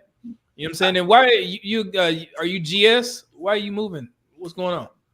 Hit me up. I'm GS. So, Tristan Smith with 1999 super chat said, buy a home warranty. It's $90 a month and will cover plumbing, electrical issues, appliance breakdown. Stop buying, you get it. Homes, inspections, home warranty saved me a lot, but it also helped that I bought new construction. Yeah, and I covered that. I'm a huge supporter of new construction homes because everything is pretty much new, and I also have all my warranties just in case anything breaks down. In Houston, air conditioning is huge. So if our air conditioning breaks down, we're gonna be cooked. So literally. So go ahead, Jess. And I kind of feel that's the thing. Some of the things that people don't look into when they're buying a house, like the water heater, all of that, like how long it's been there, and because when that break down, that's it. You have a whole lot of costs on your hand. You right. It'll add up, man. You be in Home Depot more times than you want to. Tiberius, what's going on? $5 super chat said, "Is that's one of y'all guys?" I don't know, but I don't think so. Oh, okay. The name. If you are working, thank you. If you are working 2 jobs to get a mortgage, you're setting yourself up to be stuck and to fail. All right. And then he has another one, $5 super chat. He says, Tom Brady kept all his properties by putting things in his mother's name. Pookie vibes, but it worked. Oh, yeah. I heard that story. His wife tried to take half and he don't own anything because it's in his mom's name. So, that's crazy.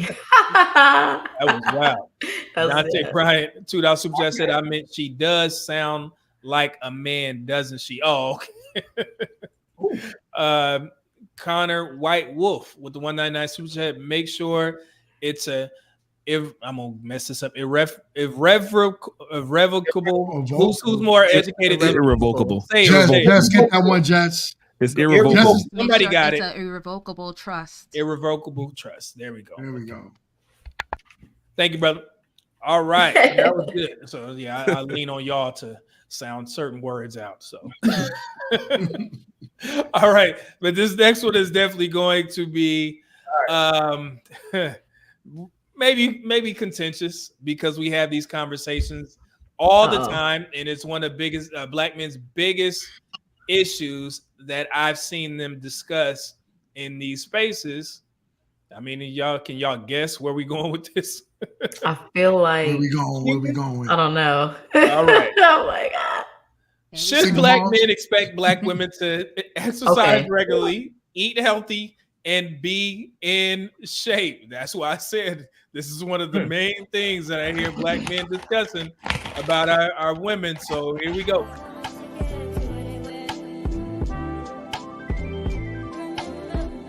Should black men expect black women to exercise regularly, eat healthy, and be in shape? Black women have the highest obesity rates in the United States, with about 4 out of 5 women being overweight or obese. In 2018, black women were 50% more likely to be obese than non-Hispanic white women. This obesity rate can have a negative impact on black women's health, increasing their chances of developing diabetes, cardiovascular disease, and arthritis, and decreasing their life expectancy. Black women may have cultural beliefs about an ideal body shape that contribute to obesity. Foods that contain refined sugars can stimulate insulin and promote fat storage. Also, some say that black women need to place more value on their bodies and longevity in order to make changes. One study found that a culturally sensitive weight loss maintenance program for black women was more effective than a standard program. After 1 year, participants in the culturally sensitive program had lower body rates and reported fewer barriers to healthy eating and physical activity.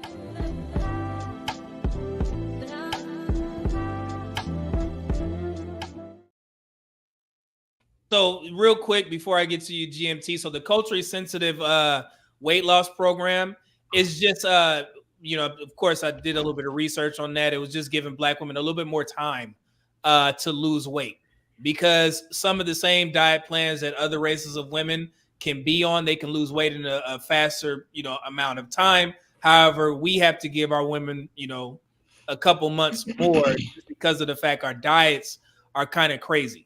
Right, we're used to eating, the soul foods and all that type of stuff, and it's tough to train your palate to eat healthy.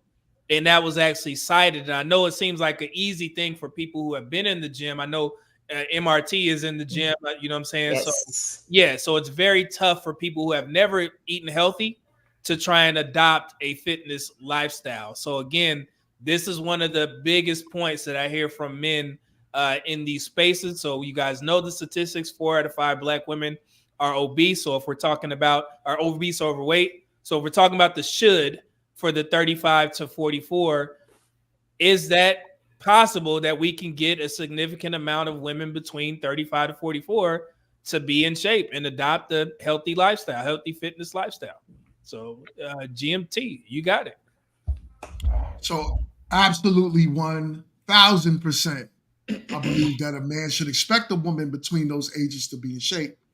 Of course, if she has a child or whatever, as of recent, I'm not really saying go date single moms. I'm not saying that.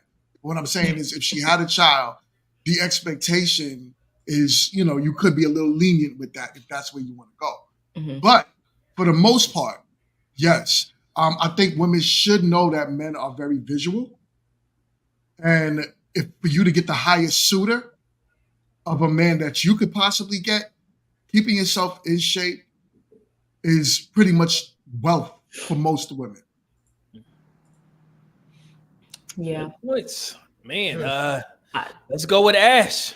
What's your thoughts? You in the military, we have our fitness standards, so they have decreased over the years drastically. Yeah, that's true. But now, should it be mandatory for them to eat healthy?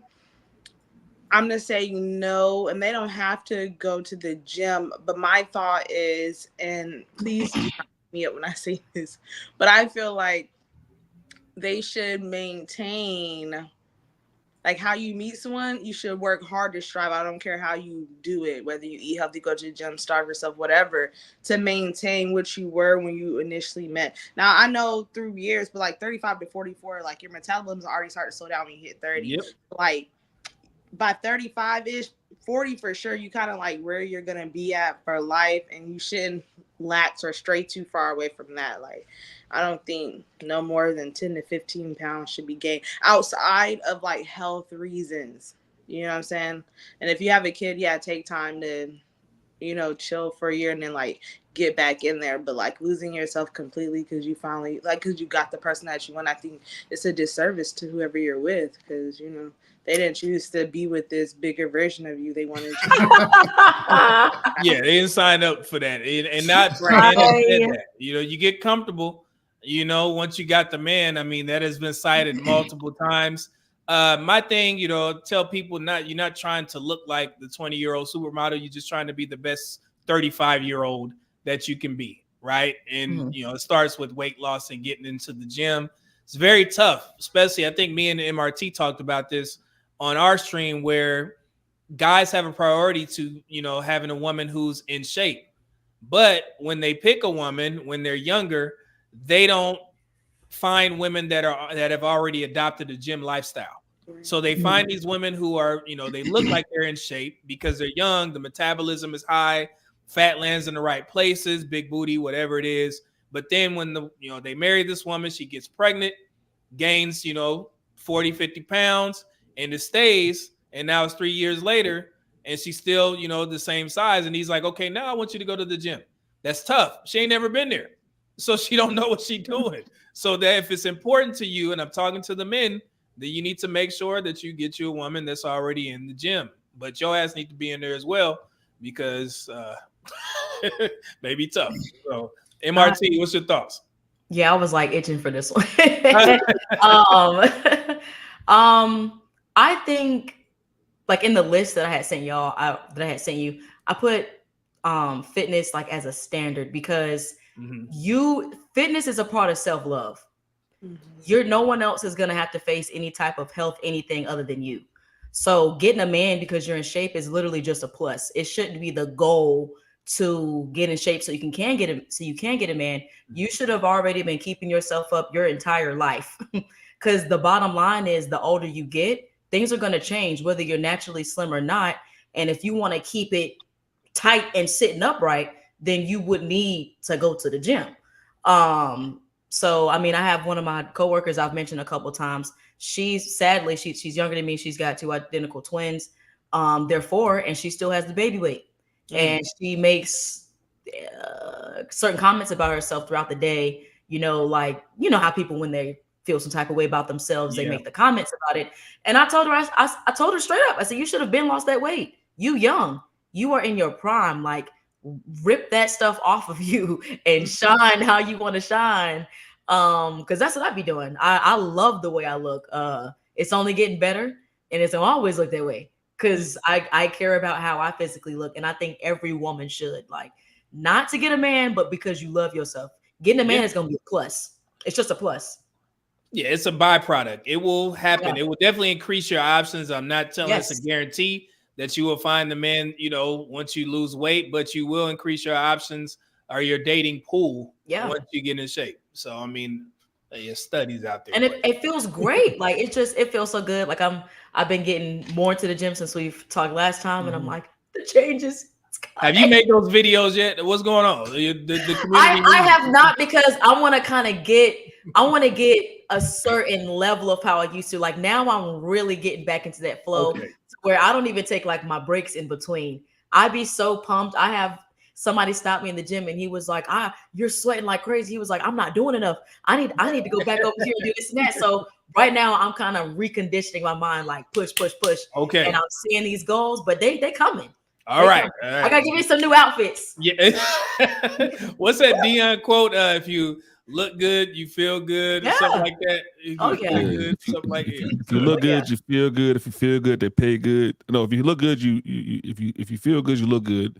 If you look good, you play good. And if you play good, they pay good. There you go. Yeah. So I was like, I always remember that somewhat. Jess, what's your thoughts? Should Black women between the ages of 35 to 44 be in shape? And remember, this is based off of what Black men said. And I'm gonna give you some insight. You know, if you didn't watch the video, or if you did, Black men said that they should be in shape between the ages of 35 to 44. Yes.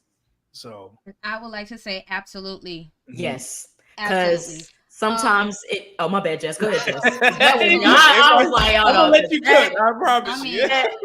That. Well, one thing I wanted to say too, we have to remember that heart disease is like the top killer of Black women. So we have to kind of consider that when we're dealing with health. And you know, if you're dealing, it should be definitely for yourself, because I feel like whether you're with someone or not, that is your biggest, you know, it gives you more push and all that when you're doing something for yourself, and then in extension it's going to, you know, satisfy your partner, right? Of course. But I definitely think stay in shape, discipline with your diet and everything. Like, I'm vegetarian, so you know, that's just what it is. I didn't have to worry about you know, too much with certain things, as well as being in the gym and staying fit. Like, it's not a problem. How long? Listen, medium man. Oh, say it again. No, I was gonna say, every time Jess comes to my house, I have a cookout. I always gotta have them veggie burgers on deck for her. The hot dogs, they did a big thing with the plant-based hot dogs. But they're high in sodium too, so you have to be careful with that as well. Yeah. So you just have to do your research about your diet. That's all. Yeah, Jess got money over there. It costs a lot of money to be veg. Don't put them lies out there. Mona, what's your thoughts? I know you be in there. What happened to you posting the pictures on your page? You in the gym? Oh my God, I got to get back to my little memes when I say I had the T-Rex arms after arm day. I got to get back. But as a person who, when I went to college as a young woman and gained more than that freshman 15 and saw myself and was displeased with my appearance and did not get, first of all, didn't feel the best. And when I started to really get into dating, I could tell that there was a difference. I placed value on my fitness and health because that's for me.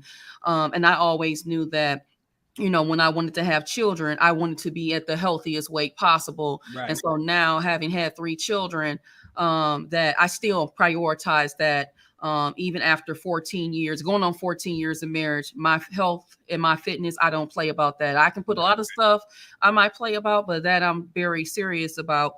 Do I fall off? Yeah, I do. But I'm always making that an effort. That should be a standard for women of all ages, but in particular 35 to 44, because we're going to experience some shift and decline. You know, it's a lot harder for me to lose weight than what it was 10, 15 years ago. But, you know, I think that for women, you definitely should do it for yourself. Men should not get with a woman who is not, you know, that's important to you and it's not important to her. I don't think you should waste your time and trying to pressure her about that. And I believe that, you know, you should do, you know, you don't necessarily have to go to the gym. I used to post videos where I would do like jump rope and just different things that you can do. You don't necessarily have to go to the gym. I don't believe that, but you should dedicate to yourself. You know, we spend more time on social media. You can dedicate 20 to 30 minutes a day for you, whether it's at the top of your day, in middle, whatever. But that should not be an excuse just because you are 35 to 44, just because you may have a slower metabolism, just because you have whatever going on. Prioritize your health. If you're not physically disabled, that should not be a something that you should, you know, not as a non-negotiable for yourself, first and foremost.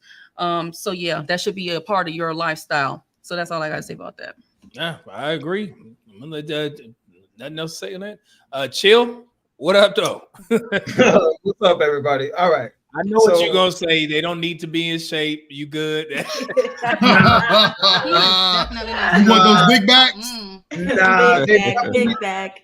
Look, I will say this: they definitely need to be in shape, but you know, you as a man, when you're selecting somebody that you want that's in shape, you need to have a habit of being in the gym yourself, you know, because your ability to be in the gym and your ability to be disciplined will rub off on her. I've always found it a lot easier to have your traits and what you do to rub off on the person that you choose. Now, I've never been the type to go in the gym and find somebody that's already into it. You know what I'm saying? It's kind of, like I said, when you meet women, sometimes women have a landing strip for you to imprint yourself on. I mean, you see a lot of women picking up video games because they've been with a lot of dusties who like to play video games. You know, you need to see that guy. Man, you gonna get them on you. Go ahead, man. All right. And now you see them playing video games and doing a lot of stuff that men tend to do. So why not be that guy that's in the gym? Like Media Man, that brother's in the gym, man, cranking out. Yeah. And the women that you choose, if you're that disciplined, it's going to rub off on her. You know, but I'm gonna leave my comments alone about the women that I found in the gym because I'm trying to be PG today. You know, I'm trying to be PG. Thank you. Yes, too. Oh, man. It's funny. I think GMT mentioned Big Back. You know, I get called Big Back every day. I get called Big Back by my other bodybuilding friends. We call each other fat every day. Just because. So it's like, what you eat? You went to McDonald's, you big back? I'm like, hey, shut up. Anyway, Professor, what you got on the topic, brother? Well, great segue when you're talking about big backs. But anyway, listen. Great segue. Oh my gosh. I'm gonna tell y'all so. Whatever. I need a woman in shape because I need somebody that's gonna chase the ice cream truck. Listen. I know I'm a big dude. Look at me. It's okay. We can't be looking like 00 when we walk to the play. I need number 10. So I need her to look like Beyonce and cook like Paula Deen. So that's what I need in my life. So I need a woman in shape. And I dated a woman like that. And she made sure I was in the gym. We stopped at a coffee shop and had cocoa and oatmeal. But we also worked out every day. And so that's when I was probably in the best shape of my life. I need to find her again. But yeah, I lost her somewhere. But yeah, so I can't be with a girl my size. I mean, we're just gonna be like a slip and slide. So but look, that's what guys, I didn't know this was a thing until dudes start sending me clips from Kendra G's show where it would say, well, even obese women don't want obese men. You know what I mean? I didn't know that was a thing. I was like, okay. They don't. Men. They will tell you. Adam and be like, you too big. Be like, well, baby, you big too. Yeah. Right. You're literally like, come on now. But they want what they want. Wow. Women want what everybody can want what they want. Yeah. Don't worry, Professor, though. There are those teddy bear lovers, though. That's all right. That's a nice way to put it, Jess. But Jess, let me explain something to you. I told you I have not seen my feet since the Obama administration, so I need to be able to see that again. If I can't see my feet, you know what else is not there. So I'm just saying, I gotta rely on Yelp reviews. So find that girl. I need to lose some weight. We're gonna get you right, Professor. We're gonna get you right. It's okay. Dante Bryan with the $2 super chat said yes, especially starting at 35. Let's see here. So aesthetics with the $5 super chat said if you aren't in shape, you are invisible for a serious relationship. Okay. Let's see. The Black Reppin said $2 super chat said blame crab legs. I have plans. I ain't gonna lie. Oh, yeah. They don't even fill you up all the way though. Yeah, you gotta eat too many. It's just like, man. Tristan Smith, 999 super chat said, if I can't lift you, I can't love you. if you don't work out, we won't work out. Let's go. Yes, it is. Yes. Let's go. Oh, Damn, Tristan. Tristan Smith, 999 super chat says, discipline and moderation are two things that cost absolutely nothing. You control what you put in your mouth. Wait, pause. Is that I say pause? Okay. Pause. And you control whether you go to the gym after work or go home and watch Love Hip Hop. The reason why I'm saying pause because I got a couple dudes that never say anything until I say something. So I just got to make sure I'm keeping them off me. So pause. There we go. Okay. Marriage, politics, come and out a sports. lot though. Yeah. $20 super chat said, as long as a man stays in shape, he is within his rights to demand that his wife does the same. I don't know. Jail. All right. Make allowances for the kids. In any case, a man should not marry a woman who does not prioritize fitness in the first place. Yeah, and we are talking about. Yeah, we're talking about the shoulds today. So I understand that should, but is that actually happening? I would say no overall. So, but yeah, that's a good point. Dante Bryant, $2 super chat said, already know what Medium Man will say about motivation. Yeah, they know I don't care what you go to the gym for as long as you in there. So Matthew Pearson, $2 said, conceded MRT, let's go. No squat videos. I know. See, that's why I'm like, I can't do nothing. I'm gonna have to make sure the camera like way back. Yeah, you can't be doing, this is arm day and then it's like a back shot. I'm like, wait. It's gonna be arm day. Hey, those views will be there. Yeah, and the views, it's so funny. I see the women doing that. And you can't fault them. Like, the watching, even the dudes that go on there, is your mother happy about you? I'm like, brother, she don't care. Really. Right. HVAC man, my guy, $5 super chat said, big backs with 250,000 miles on them. Just spit out my drink. 250,000 miles. Yeah. So I'm pretty sure y'all knew the outcome of this. 95% looks like said yes, they shouldn't be in shape. So I saw Tristan said, "Who said no?" He said, yeah, I saw that. Yeah, and that was the highest vote. It was 73 votes. 5% said 5%. no. So 5%, hey, I would like to know. Yeah, not for real though. Seriously. This became a member for 1 month. Once again, lately I've been splitting meals with my wife. Oh, okay, cool. Portion sizes. We talked about that, brother. Mm-hmm. Thank you, brother. And, appreciate it. Good to see Reese back also, in the building. Go ahead, Jess. Can I also say, like, no dieting? Like, dieting is ridiculous. Do a lifestyle change. Right. Dieting, you're always gonna you're gonna reach your goal and then you're gonna go right back to your old lifestyle, and then it just makes no sense. Lifestyle change, put in your head, move forward. Lifestyle change. Y'all, you just you and MRT, you a vegetarian, you in the gym, MRT. Y'all don't see nothing collab going on? No, just y'all two. She in the gym and you vegetarian. That could be a cold collab, Yeah, no, actually it could, because you can give the the actual facts behind like eating and the carbs and what's in it, the breakdown. Yeah, someone it's a lot of people that want to know. Bottom feeders. Oh, the bottom feeders crab legs. It's so good though. It's so good. Yeah, you ain't lying. It's tough in Houston, man.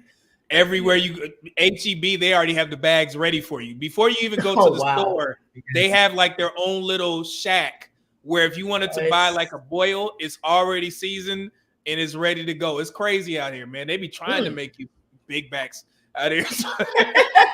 They do their best. I promise you, they do their best. So to try and make sure that you big. But something's wrong with my preview page, but I do have the video still. So I'm gonna just go ahead and play the video first before we move into the conversation. So this is probably the last somewhat boring one, I would say. Then we got a video that's probably gonna trigger the chat, but it's gonna be good. But this next one is definitely an important topic because we hear this all the time. So yeah, so guys, ladies, pay attention. Here we go.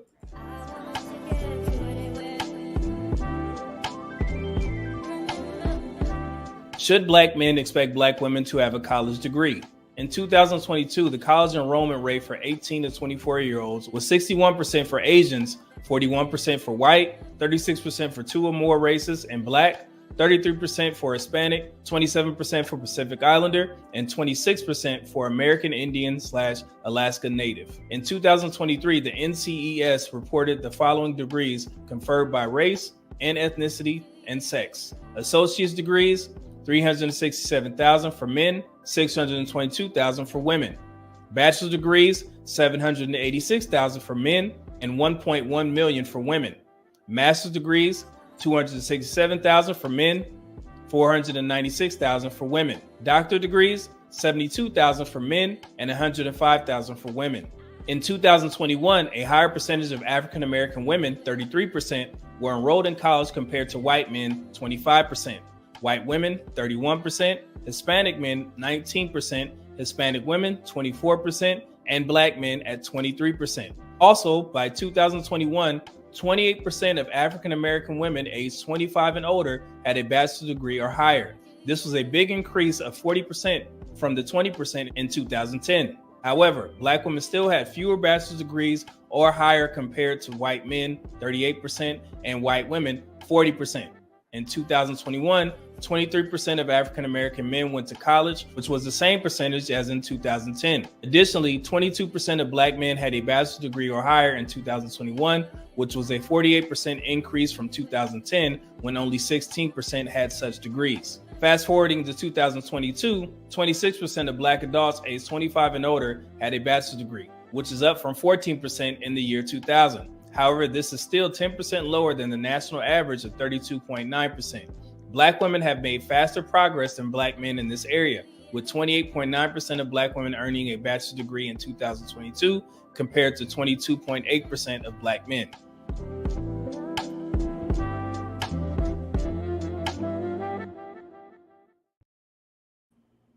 Right. Was any of that information shocking to anybody? No. So yeah, so the narrative that I hear on social media is, I guess the negatives that I hear when we discuss Black men and degrees, the Black community is under the impression that Black men have the lowest amount of degrees amongst the top 4 racial categories. That's not true. So we're right there with Black women, 28% and 22%. And then you have Hispanic women and Hispanic men below Black men and Black women. So we fall right in the middle. However, every group of women earns more degrees than their male counterparts. So, and also another point that I wanted to acknowledge is the most enrolled thing. That's that gets misconstrued into most educated. So yes, Black women are the most enrolled, as you guys seen with the statistics.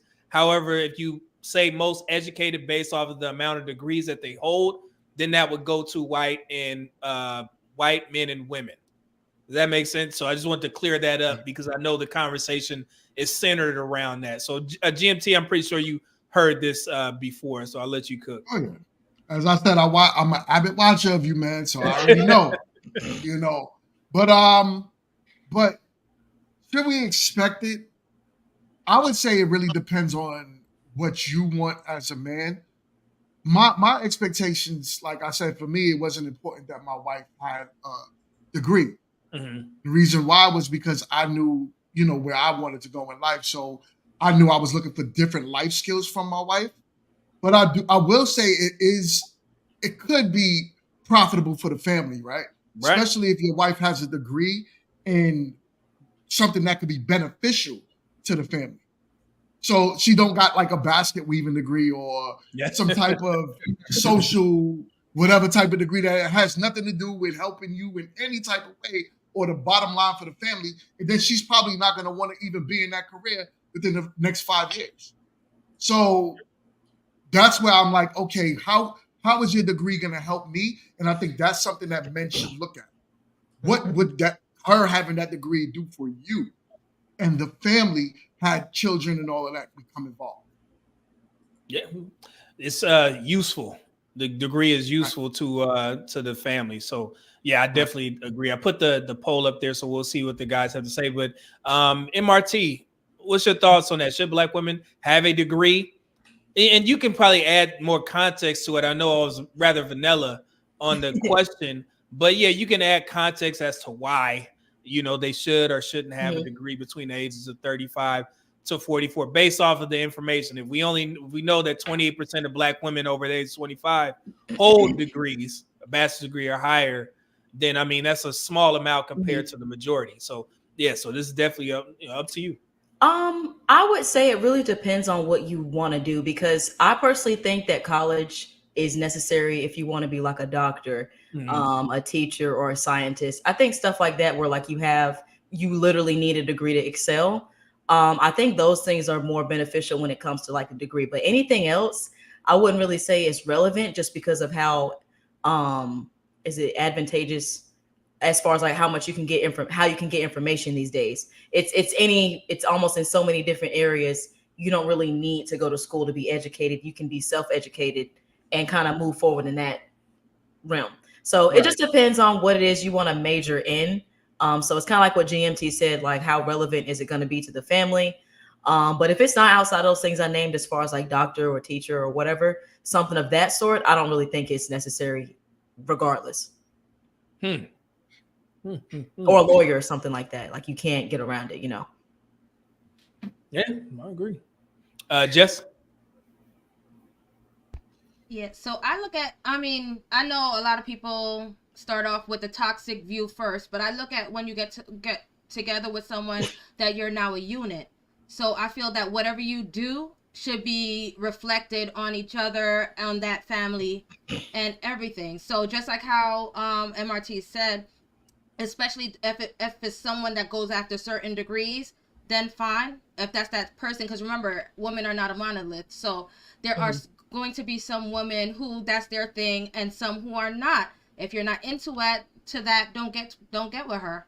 But you know, other than that, if she gets a degree and it's not one of those, you know, that let it get to her head or whatever, and it's kind of to the future to better herself, because not always, like not everyone gets married as well, so it still may be a help to her for whatever she wants to do. But then if she is together, make sure that you're coming together as a unit, because I know a woman who is a finance was her major, and I'm sure that she gets with someone, let's say sometimes the men are not you know, financially literate, but if you're looking at it as a unit, y'all are working together and you know, to better that family as much as possible.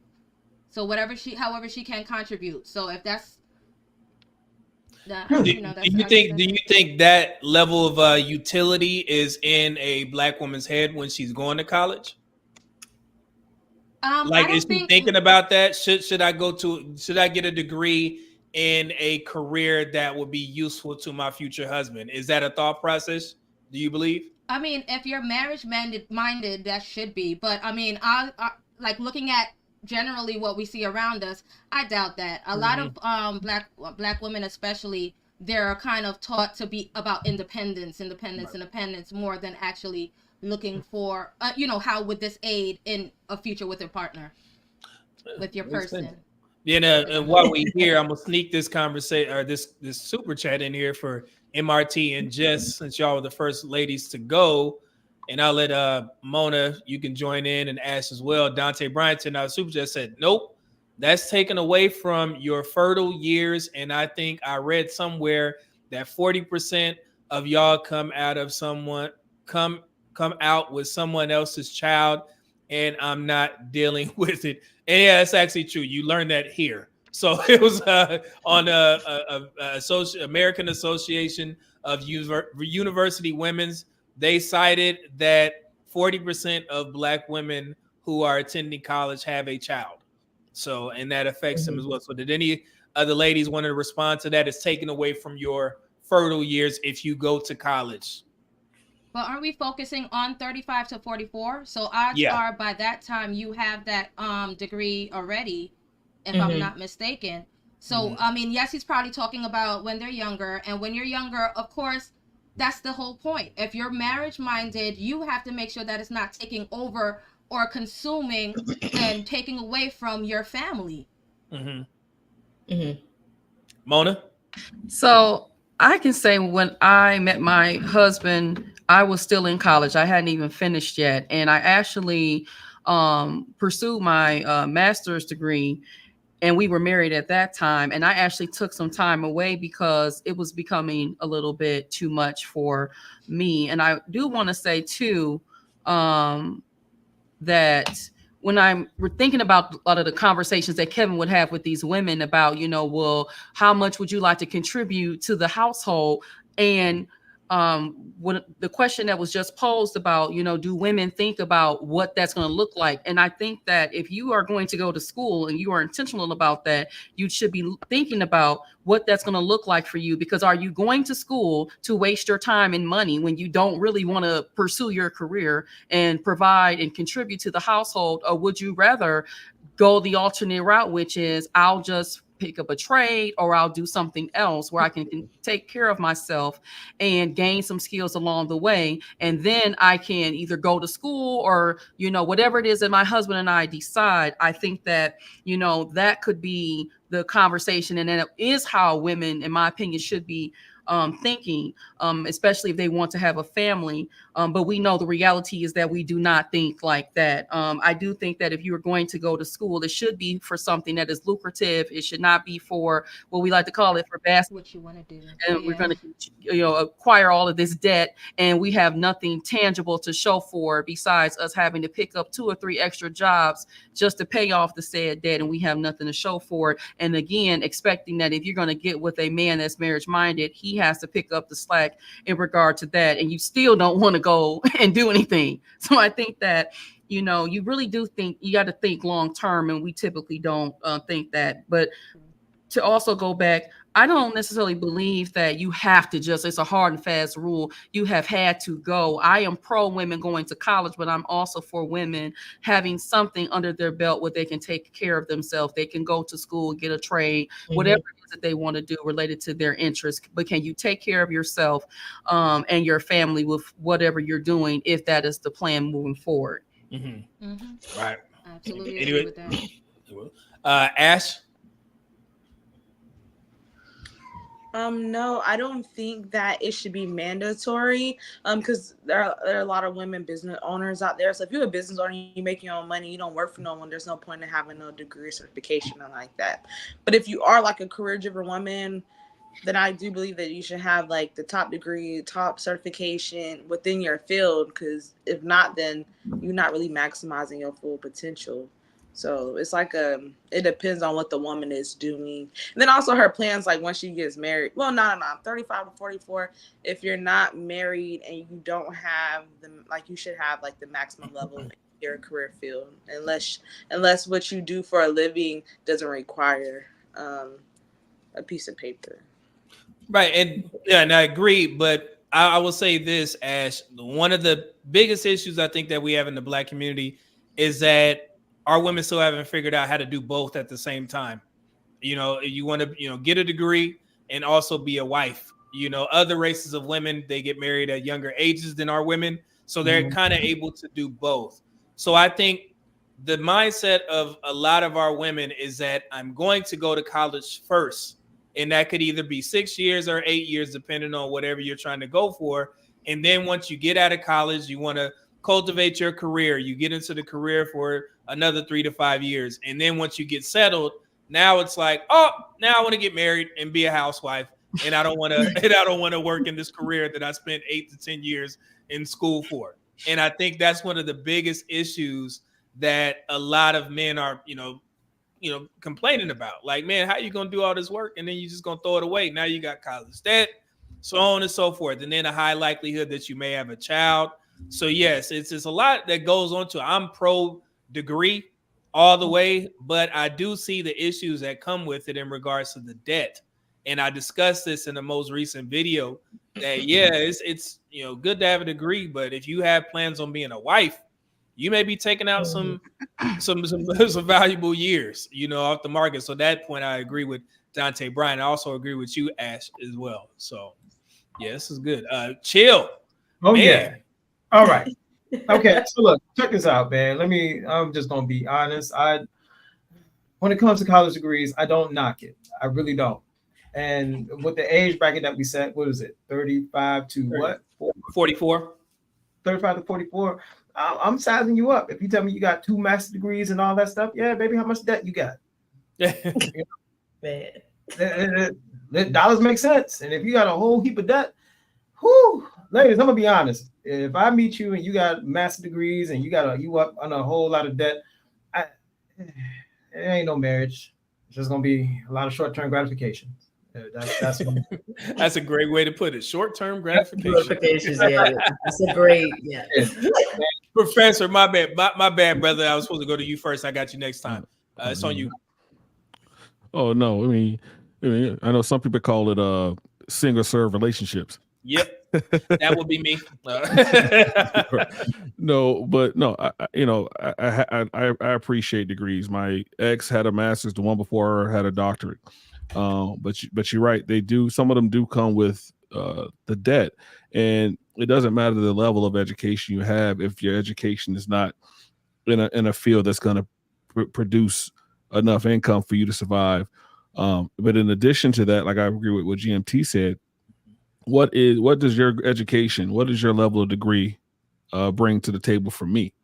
But I like a woman with an education. I mean, I have a college down the street from me. That's where I pick a lot of my young ladies up from. So I appreciate a college being there. But no, in all seriousness, but I do like a woman with education, because sometimes I do like to have conversations about things and I need someone that's more educated to have those conversations. Yeah, I definitely agree. Let's see here. Man, so let's go to this chat. I know these brothers was waiting on this one. So they said no. From what I gather, hold on, it's popping up. It says 60% of the guys said no, they shouldn't have a degree by 35 to 44. And I'm pretty sure it's for the reasons that we mentioned in regards to taking themselves off of the dating/marriage market for that extended period of time. So that I think the difference, I mean, we would have to figure out a way to do both at the same time. But we have to stop that cultural stigma where independent, get a degree, and then I'll figure out finding a man later on. That's very tough. It's a very tough way to go about these conversations and moving forward. But we do have some super chats here from Tristan Smith. He says, the 999 super chat, he says, I think I speak for most men. We are okay if you have a degree, advanced degree, etc. If you aren't using said degree to produce income for the household, what the F does it even matter? And I think a bunch of you guys touched on that. So what's going on? IQS with the $5 super chat said the only degree I need from a woman is a degree in being a wife and being a mother. Everything else is a bonus. Okay, I think that goes to the point of trying to do both. So if you got a degree, yeah. See, Tristan Smith again, 999 super chat. He said, if a woman isn't using her degree for the benefit of the household, she better not have any student loan debt for that degree. And 2, it's not even relevant. So, and I think I addressed this in one of my most recent videos where my applause, so to speak, for women having degrees was kind of skewed because all of the examples that I had were from women that were in the military. You know, and we have, tuition expenses, Montgomery, GI Bill, so on and so forth. So they don't have student debt that comes with it. So I think that's why I kept saying, yeah, I love, when women have degrees, but on the outside, a lot of women have college debt. And that's a, huge, deal breaker for a lot of men these days because the conversation is being had. And now men like chill. So yeah, I'm asking how much debt you got, that's important. You damn right. That's definitely they're gonna look at you to put the bill. Yeah. Hey, 100%. You get married, that bill is on you. Yeah. It's a wrap. There's so many ways around the debt too now though. Like there's so many No, go ahead. Without having debt, there's a lot of things that offer free, going to college for free and everything like that. I mean, I came from New York and I know they started that not too long ago, and you just have to apply. So I mean, you gotta, and then instead of going to the big names, sometimes go to a community if it has what meets you need. You got to make wise choices with how you move. Fellas in the chat, how many women found out there who don't have any college debt and they got degrees? I don't know many ladies who done went to college for free. I'm not saying they don't exist, but we just not meeting them. Everybody got debt. I mean, that could be a topic. So for one of your shows, give them the game. I know one. My ex didn't have no. My ex didn't have any debt, but she used to work for the government for 5 years, so I got taken care of. Right? Yeah. my ex-wife did the same thing. Well, she had to work for the government for like 10 years. You know what I'm saying? In order to get not all of it, but she's still under some debt even today. You know, I got a message from her not too long ago. That look, she's still talking to me, y'all. I think she's trying to get that old thing back. Split the block. Chill, we gotta get the details on this. Chill, we need right. Yes, She wanted toxic. I don't give her my phone She number. want that old thing back. Yeah, whole thing. yeah, because inflation kicking that old ass. That's why. not old ass. Chill. Details after the show. Details. So the job where I work, they actually pay for credits. You know, I mean, like, you know, they cover credits for you. So there are ways to be smart about it rather than, you know, occurring, you know, more debt. Yeah.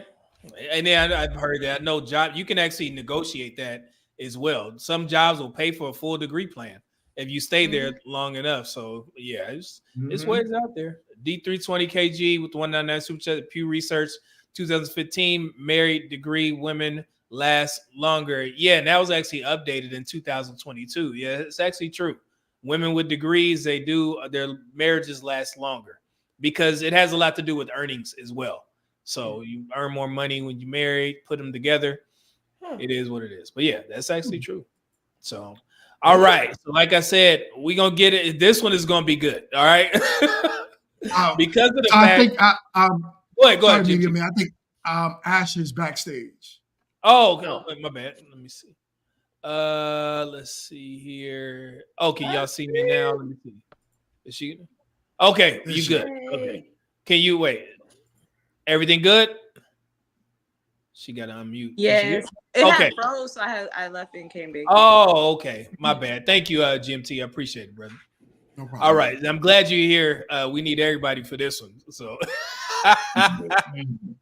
this next question and conversation, how do I want to do this? Oh. I'm going to play. I'm scared. Yes, I'm going to play the supporting videos first about this topic, and then I'll give the stats after you guys give your insight. So the question that we're going to be discussing is, should black men expect black women to go 50-50? Y'all about to read the real. I'm so chill now. And this is going to be this is going to be good because I know the chat, this is a spirited conversation on social media. So again, I'm going to play the supporting video first, and it's going to explain a couple things, and then we're going to play the statistical video after we all give our insights. And this time I'm going to start with the guys first, and I'm going to go to Professor after we watch. I'm going to stop in between. I think I got 3 videos linked into this. So, so be prepared. First one is explaining hypergamy. Here we go. Her hypergamy is her instinctual urge to find the best mate possible. Now, the best way to describe hypergamy is through a tree. Actually, it should be more like a triangle, but for now, we'll just use this as a tree. We'll call it the hypergamy tree. And basically, at the top of your tree, you're going to have your higher tier males. And at the bottom end, you're going to have your lower tier males. And as to be expected, the middle, your average tier males, or your average males. Now, female attraction works like this. Basically, females most want the guys at the top end of the tree. So at the very, very top of the tree, they are most attracted to these men. So right here, we're going to give them 5 fucking hearts, and they are the most sought after men. And average tier males would be the next. They're the next most sought after, so they're going to give them 3 hearts. And if you're at the bottom end of the tree, you actually get 0 hearts. You're actually fucking invisible. The only way to go from the bottom end of the tree to the top end of the tree is to increase your value. And there's only 3 ways to increase your value. And then the first one is through wealth, and that is your resources, what you can provide to her. Women look at this in the form of security. Can you provide for their offspring? Can you provide for her, etc.? The second way to increase your value is through your physique. And physique not only refers to, are you buff, are you 6'5", are you 220 pounds of all muscle? It also refers to your health and your well-being. You can't get girls if you have cancer, sorry to say. The last one is your social status. And it's where you stand within everyone else. Are you respected? Do other people want you, etc.? Things of this nature. And we kind of briefly talked about this. So when the woman is basically shit testing you, or when a girl is shit testing you, she's determining where you fit on this tree in regards to everyone else, in regards to social status, etc. And she's only testing for your social status. Remember, hypergamy is her ability to secure the best mate possible. So she's determining that. All right. So pretty simple, straightforward. Oh, wait, I'm ass out. There we go. Okay. So it's pretty simple, straightforward conversation, right? We understand hypergamy, and that's why I put that in there, because we're about to have a 50-50 conversation, right? So everybody understand, the premise, hypergamy, or do I need to explain 50-50? Nope. Okay, let's get to it. And again, now this next video is funny because I've seen a lot of level up women share this video of the late great Kevin Samuels, and they always stop it at before he says something very key. And I want to see if you guys can catch this in regards to a man paying 50-50, et cetera, et cetera. So we're going to watch the full video of what Kevin has to say, and let me know if you guys can catch a key point that a lot of women miss with regards to what he says. This is going to be funny. I promise you. Where'd it go? Hold on. Let me see. Oh, I like that. Let's leave it here. Here we go. But you don't want to put the work in. You don't want to build the resume. You don't want to actually have it where it counts to have the real leverage. You want her to respect your masculinity and your manhood because you have a penis and an XY chromosome. It don't work that way. Women respect resources. You can't check a bitch because you got nothing to check with. The only place you dominate is in the bedroom. Dominate on the balance sheet. Dominate on your wallet, which is your accomplishments. Any woman that you choose to deal with, her money should be no good with you if you're 100% man. You pay everything. Why? Because it keeps her in her feminine when she's with you. I don't give a shit. The women I deal with, they know I don't care what you do when you're not with me. Well, you don't even tell you about the guy. I don't care. All I care is how you operate when you're here. Will that be the way it is always? No. Eventually, I'm going to pick one. I don't want a rotation for the rest of my life. Pick one, maybe two. All right. So let me stop it right there. Now, did you guys catch what he actually said in regards to in that video? What? Oh, yeah. One, Picking maybe two? one, maybe two. Yeah, that's Okay. So at the end, okay, I get that one. But what I noticed with these level up conversations or channels such as like Sheba Seven's ladies, they'll play that Kevin Samuels video and they'll stop it at "you pay everything." And oh, Kevin Samuels, oh, I love it. But they failed to play the full video where he actually said, you pay everything. The man pays everything when you're with me. Meaning that when you're not dealing with me for that weekend, I'm not paying your bills. I'm not paying your rent. Just when you're here, your money is no good. Where else have you heard that from, guys in the chat? Me. So I told you guys that multiple times, and women, they miss that part of that because they don't want to hear it. Yes, when you with me, you can leave your purse at home because everything is going to be taken care of. But as soon as you leave, you're not my problem no more. But they miss that part and they just say, you pay everything. Woo! It's like, yeah.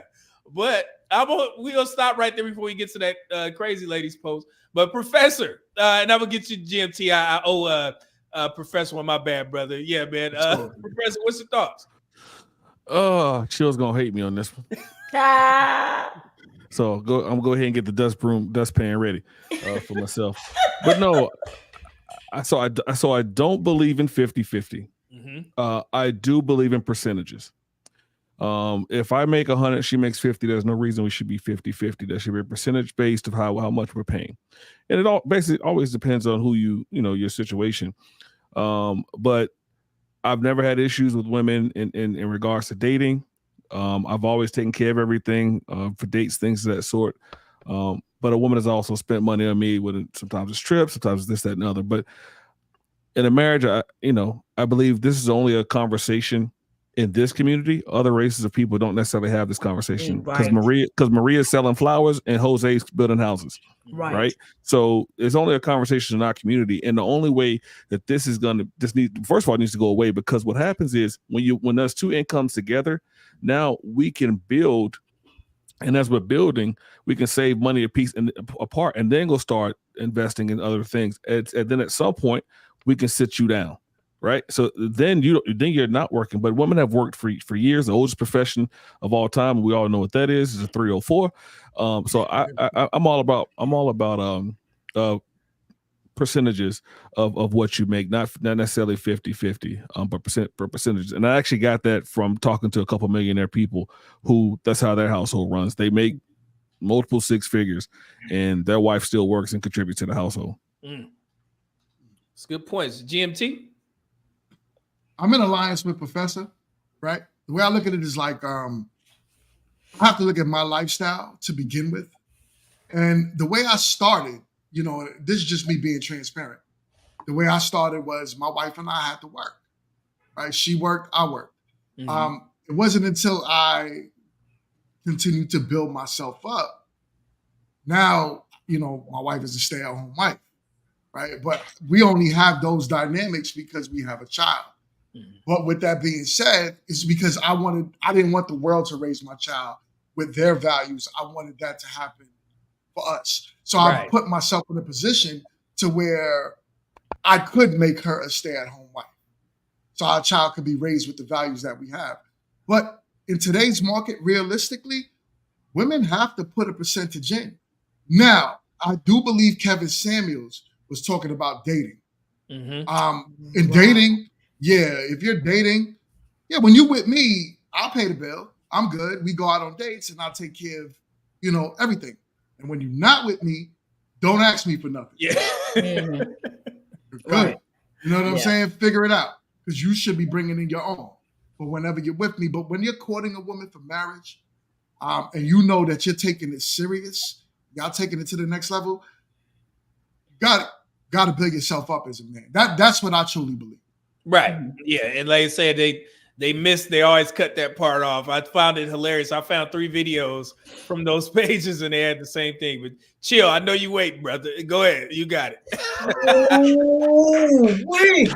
There's something about this that just burned my button, man. When they be saying Ling Ling and Marisol and all them, they talk about it too. Hypergamy is across the board, baby. Okay. They leaving them.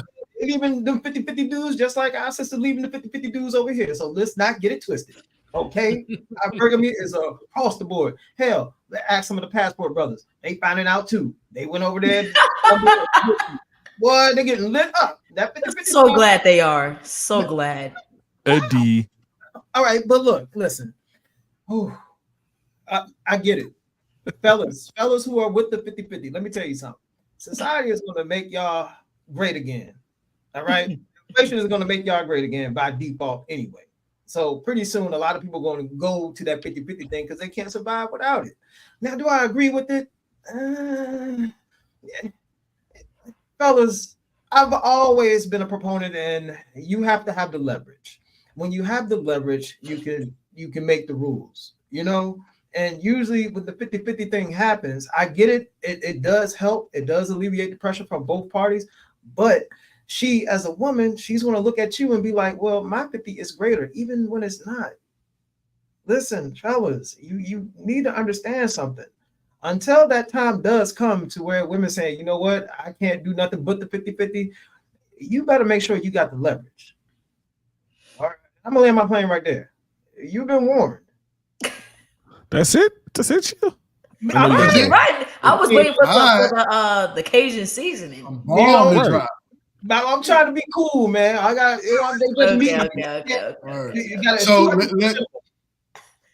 So let's get with the ladies now. Let's get with the ladies. Ash, what's your thought on this topic?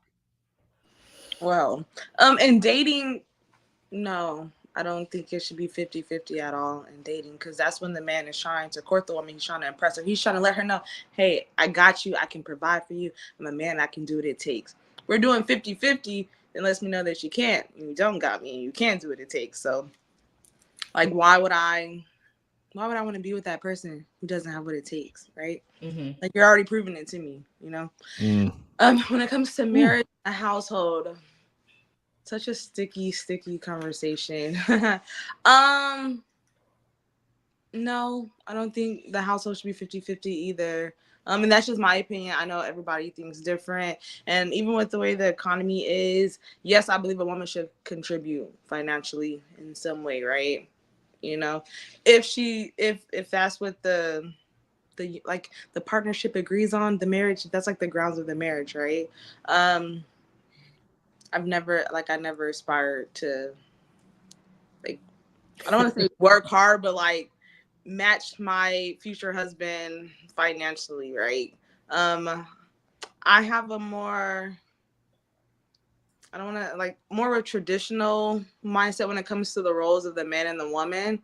And I don't believe a woman could fulfill her roles as a wife while she's also working hard to make sure she brings home her end of the bacon, right?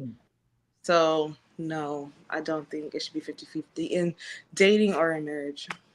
So curious, and thank you, GMT. Curious your thoughts real quick before we move to Mona D. Do you think, just real quick, do you think the majority of married women are, let's say, in 50-50 relationships? Yes, I mean, like, do you think most of them are contributing, or are most of them stay-at-home moms? Contributing straight down the middle, 50-50? No. Oh, okay. No. Okay. Mona D? All right, so I'm gonna say this, and you actually will segue into my point, because we know only 25% of women are stay-at-home mothers. So we know that whether it's all throughout their time or for a period. And I was a stay-at-home mother for like 6 years. And my perspective is this, as someone who married young with my husband, and we had a clear understanding about, hey, you're gonna stay home.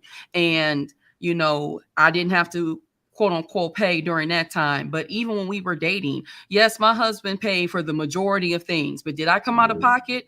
Absolutely, because I was working, and there might have been times when I wanted to just, hey, I want to go here, let's go here, whatever. That was no problem.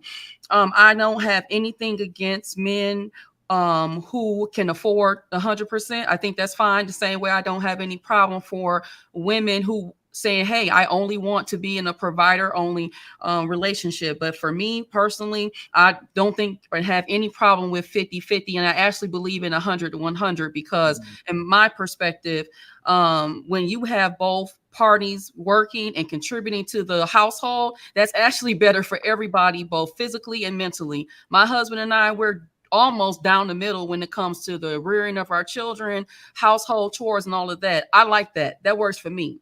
And my husband may be a little more involved with the kids than I am on a lot of levels, whether it's doctor's appointments, things at the school, all of that. I don't pick roles and jobs where I'm like out of the home a lot. I'm very particular about the job. If I have a job and it's too stressful for me, my husband will say, you're not taking that job. We're going to figure out something else, or you just may not work. But in general, I don't believe that women should not contribute to the home, period. I think you're going to contribute in some way, form, or fashion. Do I think a woman's may I have periods where she's not contributing? Absolutely. And I also think that when you are in a marriage, you need to understand that there will be times where you may be the only person as the wife working and contributing. It should not be the expectation for the entire duration, but understand that there may be a point in time, and it may not even be an if, it could be a when, especially in the climate of today's economy and things like that. So I think we need to, and we should be open to that. That's definitely a possibility. But I don't think that people should not, go for what they want, but also understand what could come with that no matter which way you decide to go. But I don't think women should get out of not financially contributing anything, especially if you want to live a certain type of way. And that's just my opinion about it. Right. Yeah. Jess? Yeah, so I actually a little bit of everyone in a sense, because it's so subjective. And it's subjective because of this. To me, if you are in the top tier, okay, fine. If you don't want her to pay for anything, okay, that makes 100%, like, you know, it makes sense. Now, a lot of our men do not rank in the top tier, though, if we really be honest. So if they're in the mid tier, you have to understand with the way that the economy is, we have to kind of, remember I also said when you're talking about marriage, I talk about a unit as much as possible. So if we're not going to be struggling if we're together. So if she has to work, and depending on how the economy is, where you're living, if you're in New York, you know, both of y'all have to work, you know, so that's why I said it's subjective. So depending on what the situation is, then I understand that. I understand it. Of course, I have traditional values. So, I mean, my mind goes to a man being a provider, but then also with the realities of what is going on now. Okay. So I got a question for you. So you said we understand that a lot of black men aren't in the top tier, right? Do you think that black women understand that as well when we have these discussions about 50-50? Of course not. If they're always talking about 100K and all that other Yeah, stuff, come on, right. we hear them. Like they're Yeah. unrealistic. Just asking because I don't think they No, understand. that's the thing. Reality got to hit some people's heads. Yeah. No. But all right. So this is what we're gonna do next. We're gonna end it with this lady's video. She be saying some wild stuff, and then we're gonna go directly into the actual statistics in regards to what the 50-50 dynamics look like in the black community and also with other races. And it may shock you. And this may be a turning point in these. Go ahead. Did I didn't get you, MRT? No. Oh, go ahead. I'm sorry. Who else? No, I think that was everybody. Go ahead. I'm sorry. Go ahead. I just wanted to chime in on this part because, like, I literally was talking about this again with someone today. So since I am getting like older, I'm trying to put a little bit more. I don't want to say pressure on the man, but just letting him know this is what I need, and you need to go. You need to meet these standards on this list. But for me, though, okay, dating, I believe, yes, 100%.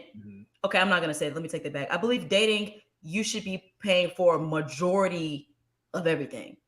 Majority. I do believe that once I see your consistency and I feel like there's progress being made, I don't mind chiming in some type of way.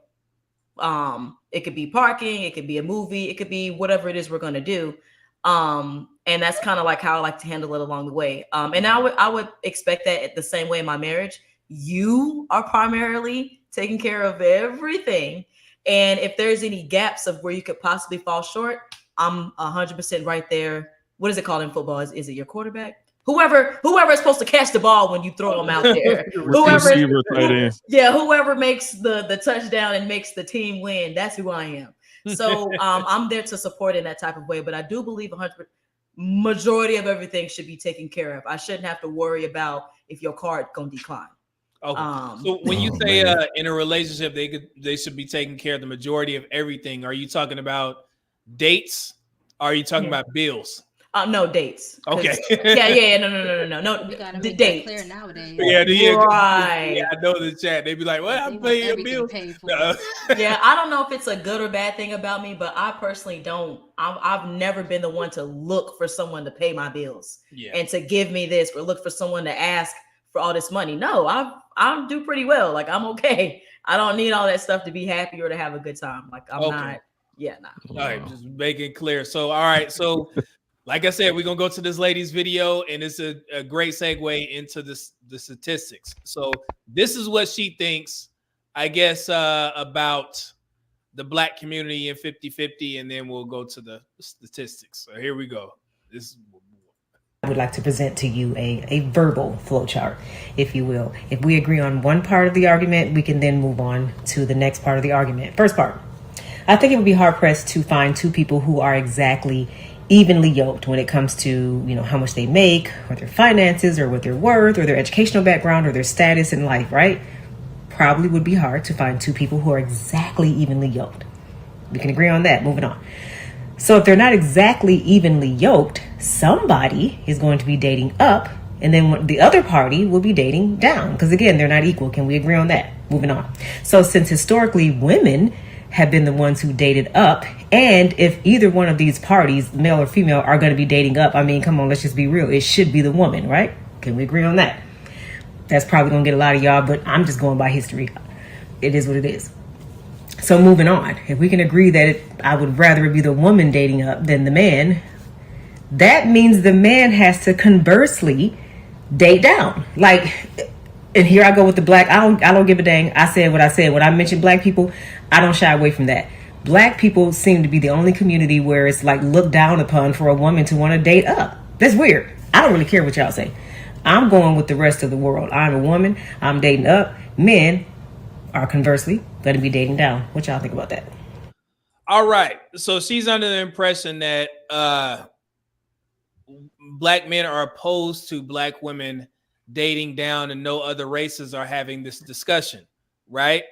And this is a common misconception that we hear in these spaces all the time. And the reason why it's a common misconception is because here are the actual statistics in regards to how marriages are actually shake out, right? And I think these conversations would definitely help, but here we go.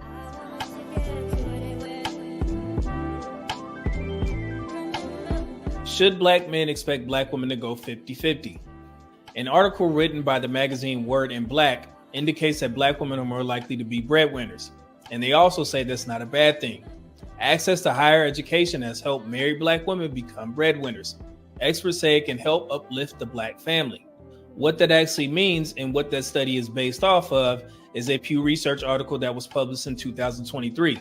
Pew found that 1 in 4 black wives out-earned their husbands. And according to Pew's survey and analysis of existing government data, black women are more likely than any other ethnic group to be in marriages where they're the breadwinner or in an egalitarian marriage, 50-50. Of marriages where the wife is black, the husband is the main source of income 40% of the time. The wife is a main source of income 26% of the time, and 34% are egalitarian or 50-50. So when you add wife is a primary breadwinner and egalitarian marriages, that comes out to 60% to black men's 40%. However, when you add the 40% to 34%, black men are leading at a 74% clip. Furthermore, according to Pew Research in 2022, in egalitarian 50-50 marriages, average number of hours spent on these duties each week vary from husband to wife. Paid work. Men, 44.2 hours per week. Women, 41.1 hours per week. That's a 3.1 hour difference in favor of men. Leisure time. Men, 25.2 hours per week. Women, 21.6 hours per week. That's a 3.6 hour difference in favor of men. Caregiving. Men, 5.1 hours per week.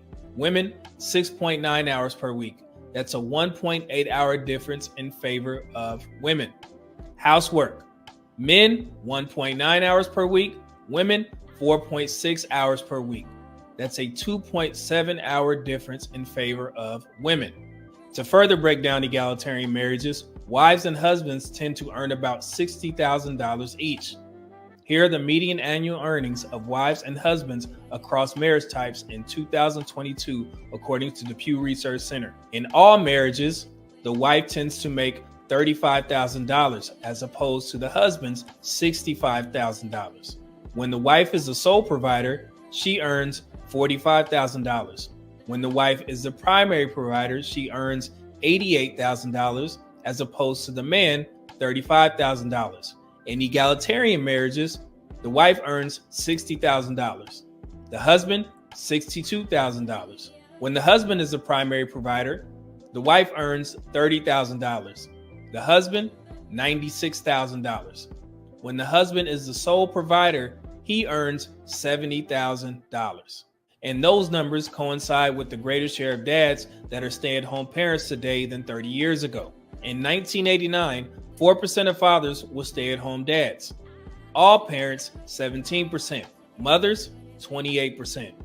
Fast forward to 2021, 26% of women are stay-at-home mothers, 18% are stay-at-home parents, and 7% of fathers.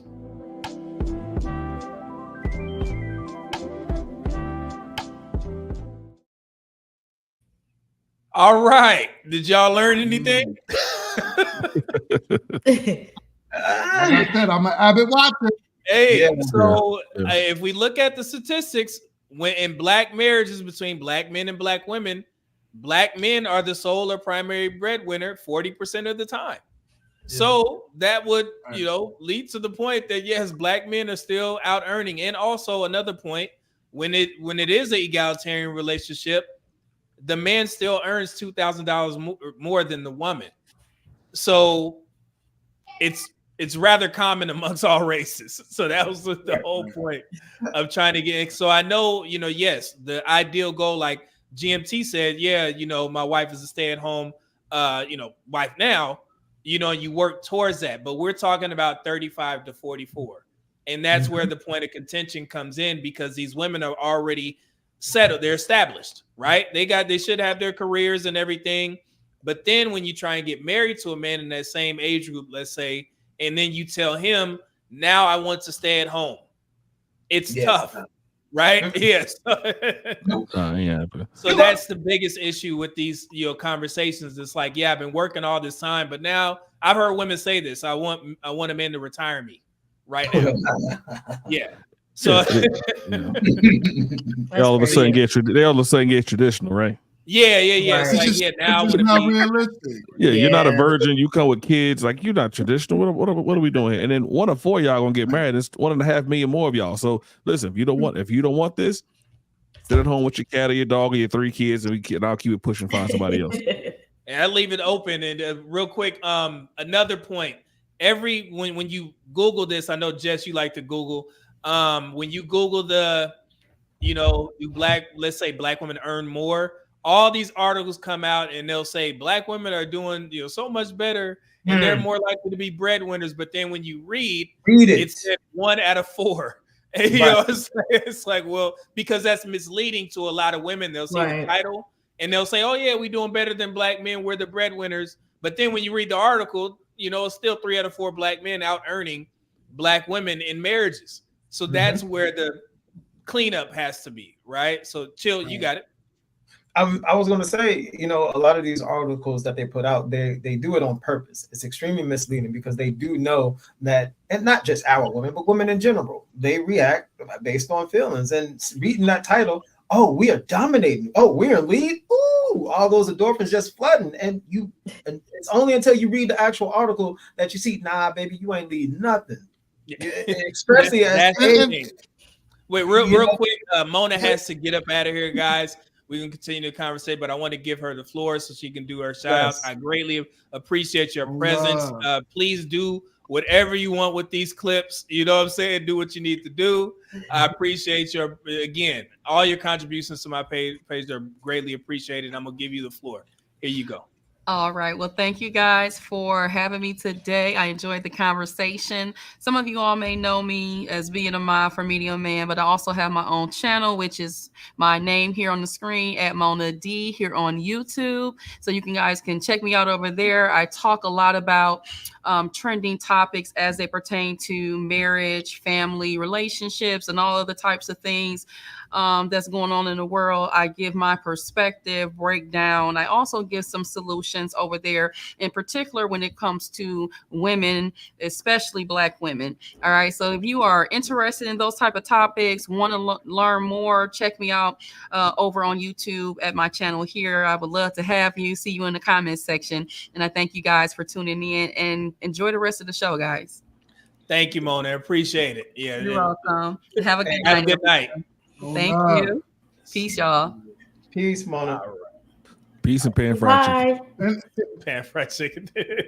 Anybody want to add 50-50? We want to keep. Yeah, I do. I agree with what Chill is saying 100%. And I think 50-50 is a subjective thing. Like, you look at it like, people say 50-50, but what do women really mean when they say that? Like, if I pay the mortgage, you're working, you're going to pay the electric bill, you're going to probably pay the gas bill, go food shopping, you're going to do something. So there has to be a contribution in today's market. And most, like we all know, most men cannot afford to fit the bill for a whole family, as you were saying. So I think it's not, this conversation is not to make women feel as, oh, okay, you guys are not doing anything, we're still doing better than you. It's more about saying, hey, let's get realistic and come together. Mm-hmm. You know what I'm saying? That's where we need to be at. If we can stop talking about what you make, what I make, and say, okay, what you make can add to what I make, and we put it together, let's build something. But it's hard. No, you're right. That's the whole purpose of this live stream, just to put things into perspective. And also, I think you guys understand now why I said that most men care about a woman's income, right? Mm-hmm. So we said this earlier, and now that you look at the statistics, that's why I say that's a flawed, talking point in these spaces, because the majority of men, they need their woman's income unless they're going to live under what he makes, and that may be at a lower level.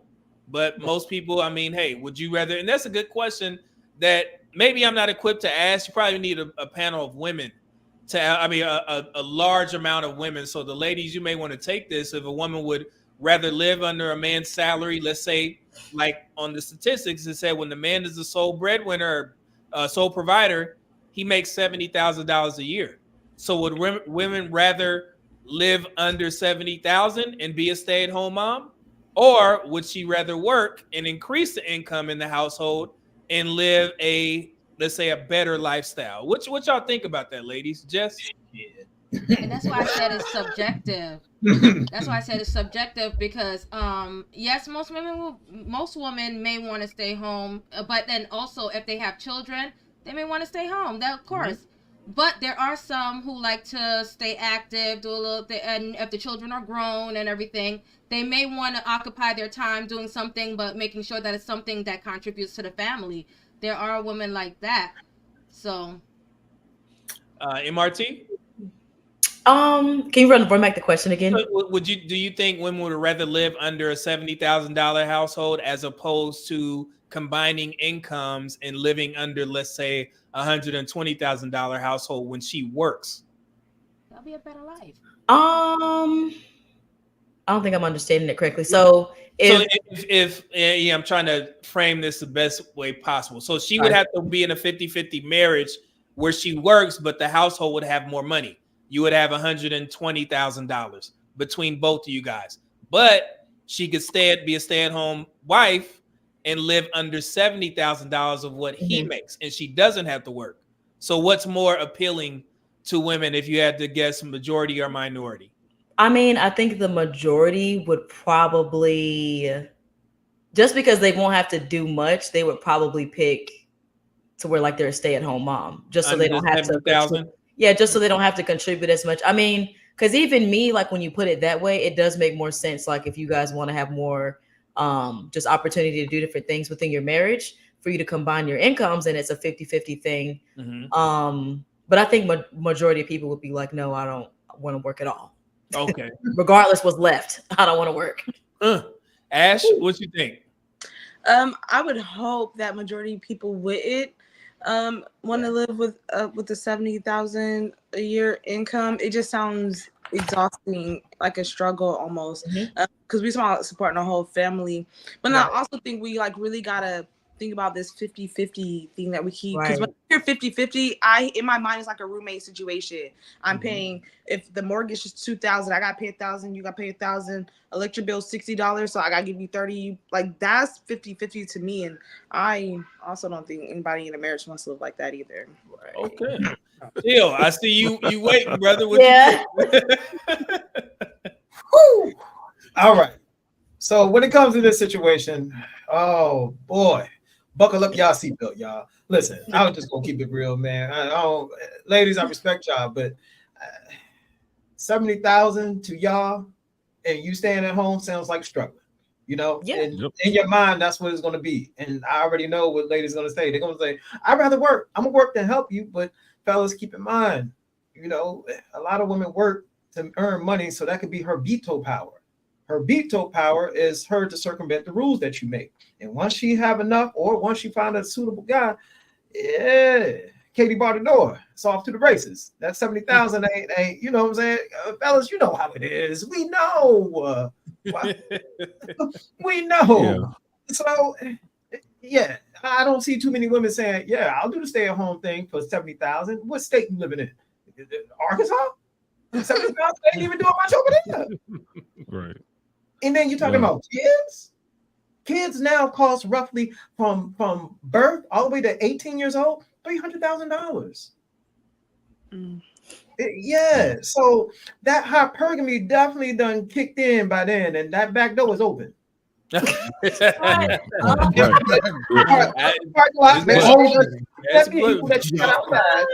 the back door. Just saying. Professor? It's crazy to me that someone would pick $70,000 over 120. And the reason I say that, because those women that stay at home, you know, what's the biggest reason women get divorced is dissatisfaction. Now the guy has to go out and work more. So now he's not home. Now you don't help with the kids. We don't ever go on trips. You're never here. So now she's dissatisfied. Now she's outside in the truck with some random dude with a leash on. And you got to come out here and catch her. Lord. So I'm saying that it happens. You know, that's why they had a show called Desperate Housewives, because those women are sitting at home being desperate. So at the end of the day, if a woman's working and you're working, it's your income. We make more together than we do apart. How much better would our lifestyle be if we both work? Now we can take those more trips, or I might have to work more and you're gonna be dissatisfied. So either way it goes, woman's gonna be unhappy. So I rather my woman, she makes 60, I make 62. We had $122,000 a year. I told you the median household income in Charlotte is $70,000. We got an extra 50 grand to play with. 50 grand to play with. Then we can go do other things with. Now I can put that 50 grand into something else. We can go take a trip. And like you said, kids are expensive. My daughter cost me over $200,000, and that was just child support from 0 to 18. So that wasn't even taking care of her in my own household. It was $200 and some $1,000 in just child support. So kids are expensive. Now you talk about 1, 2, 3 kids in a household of $70,000. That sounds like poverty to me. That sounds like the struggle bus. It ain't about that life. So get off your butt and go to work. I don't care if you got OnlyFans. If you're in the streets, you go do something. You ain't sitting in my house not working. If a woman don't work, she don't eat. See, I think it's a great conversation. This is good. Yeah, no, end it off. Chill, you got it. All right. Now, there is a caution, though. Fellas, there's a huge caution. You know, I get it. We want that woman to work. We want her to pay homage to what we're doing. But, you know, if you got 70,000 and she out there putting in about 12 hours, just like you putting in 12 hours, oh, buddy, there is a problem. Because guess what? Ain't no goddamn, let me not curse, ain't no goddamn way in HE hockey sticks, you know what I'm saying, that she could be solved. She can't. Her in the workforce throwing elbows, being competitive, trying to bring home the bacon to put towards your bacon is going to make her harder. Now you got a problem to deal with. It's a tough dynamic, and that's why this conversation need to be had. This is very tough. More money, but she may be a little bit hard, brother. So yeah, you might come home from your shift one day and be like, "Hey, baby, can you make me a sandwich? Get it, make it yourself." Yeah, I'm sorry. I just put in 12 hours just like you. So, and this is when you talk through trauma, though. You be talking through trauma with the kind of people that I'm just saying. Go ahead. Because honestly, depending on the character of the person, that's not how it goes. Really? Okay, you want to say really? Yeah, I do. There are people out there, but of course, probably the people that you surround yourself with, keeps you in your trauma-minded self. But it's like, you got to think about, that's not everybody, especially somebody that you marry. You're looking at the character of the person and all that stuff beforehand. Yeah. All right. I hear you. I definitely hear you. But we have real life examples that we can all reach out and touch. This hypergamy thing, power dynamics, this has always been the thing. It has always. Look, check this out, man. Fellas, when you're dating, you're courting, whatever, peep the social media of the woman that you're courting. If her social media don't look like nothing of the life that you're providing her, buddy, you already know what's going to go down, man. You better check that parking lot. She might be out there messing with the driver on right now. You hear me? This stuff is real. And then, for the ladies who say we all aren't like that, you stop it. You all got that ticking time bomb in you. And if you get with a dude who does not meet those standards that you have, so then with your logic, all men are dusties then, because you're going to be saying across the board. You can't say across the board stuff.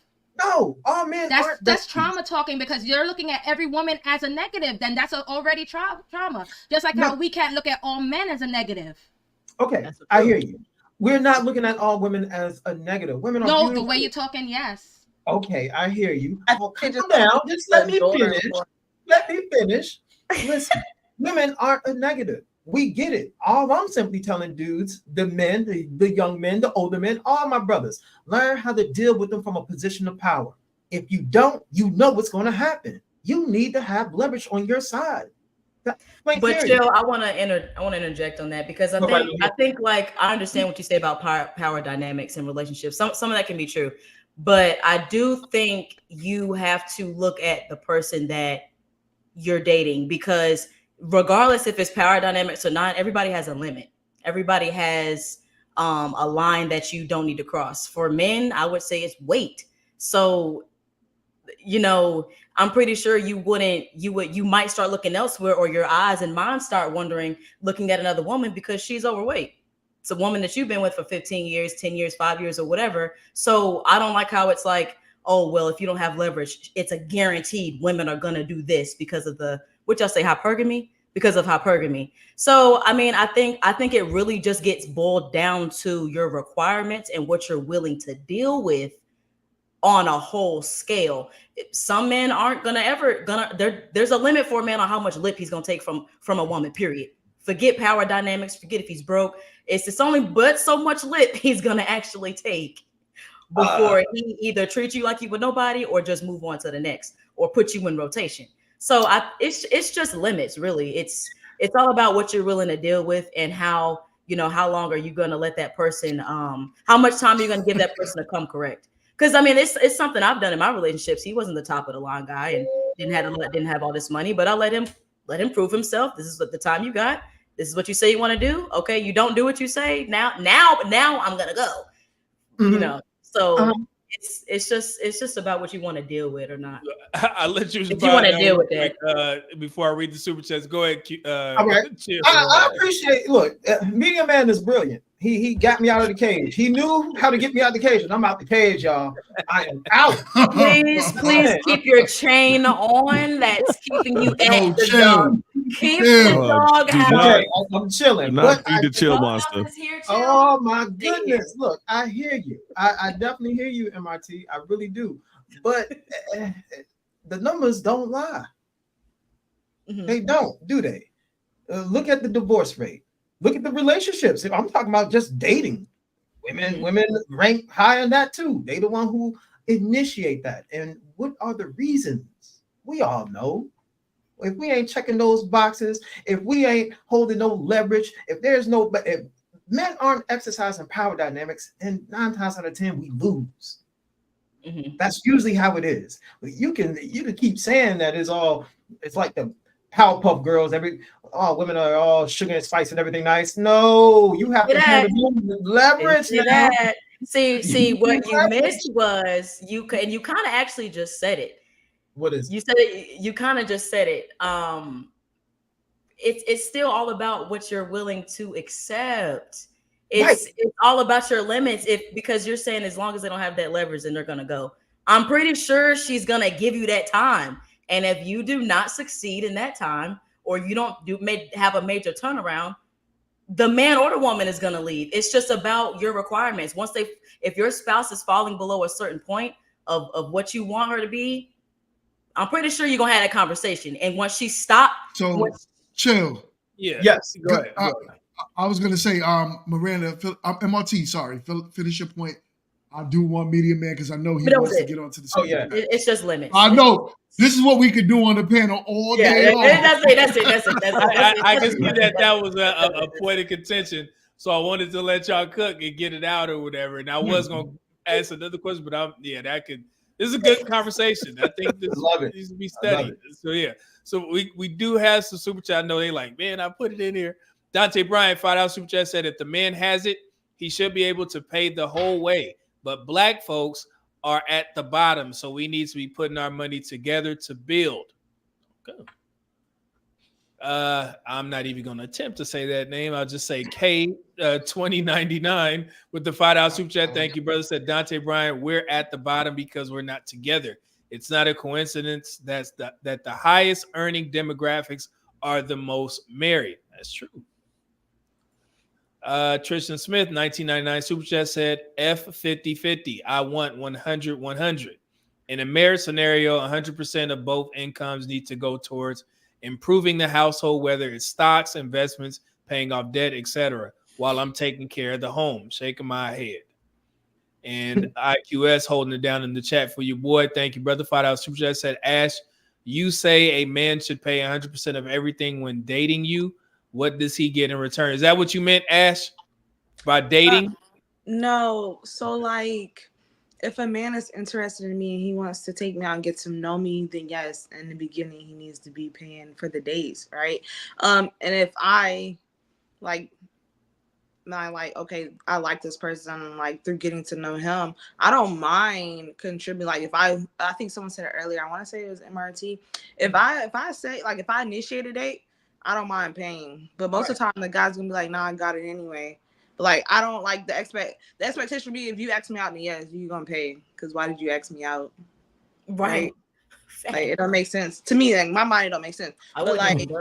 But after we get like further along and I like him, like once we're not, like if we become exclusively dating or in a relationship, then yeah, I don't mind contributing to a date. Like if I want to go do something, for sure, yeah, let's go do it.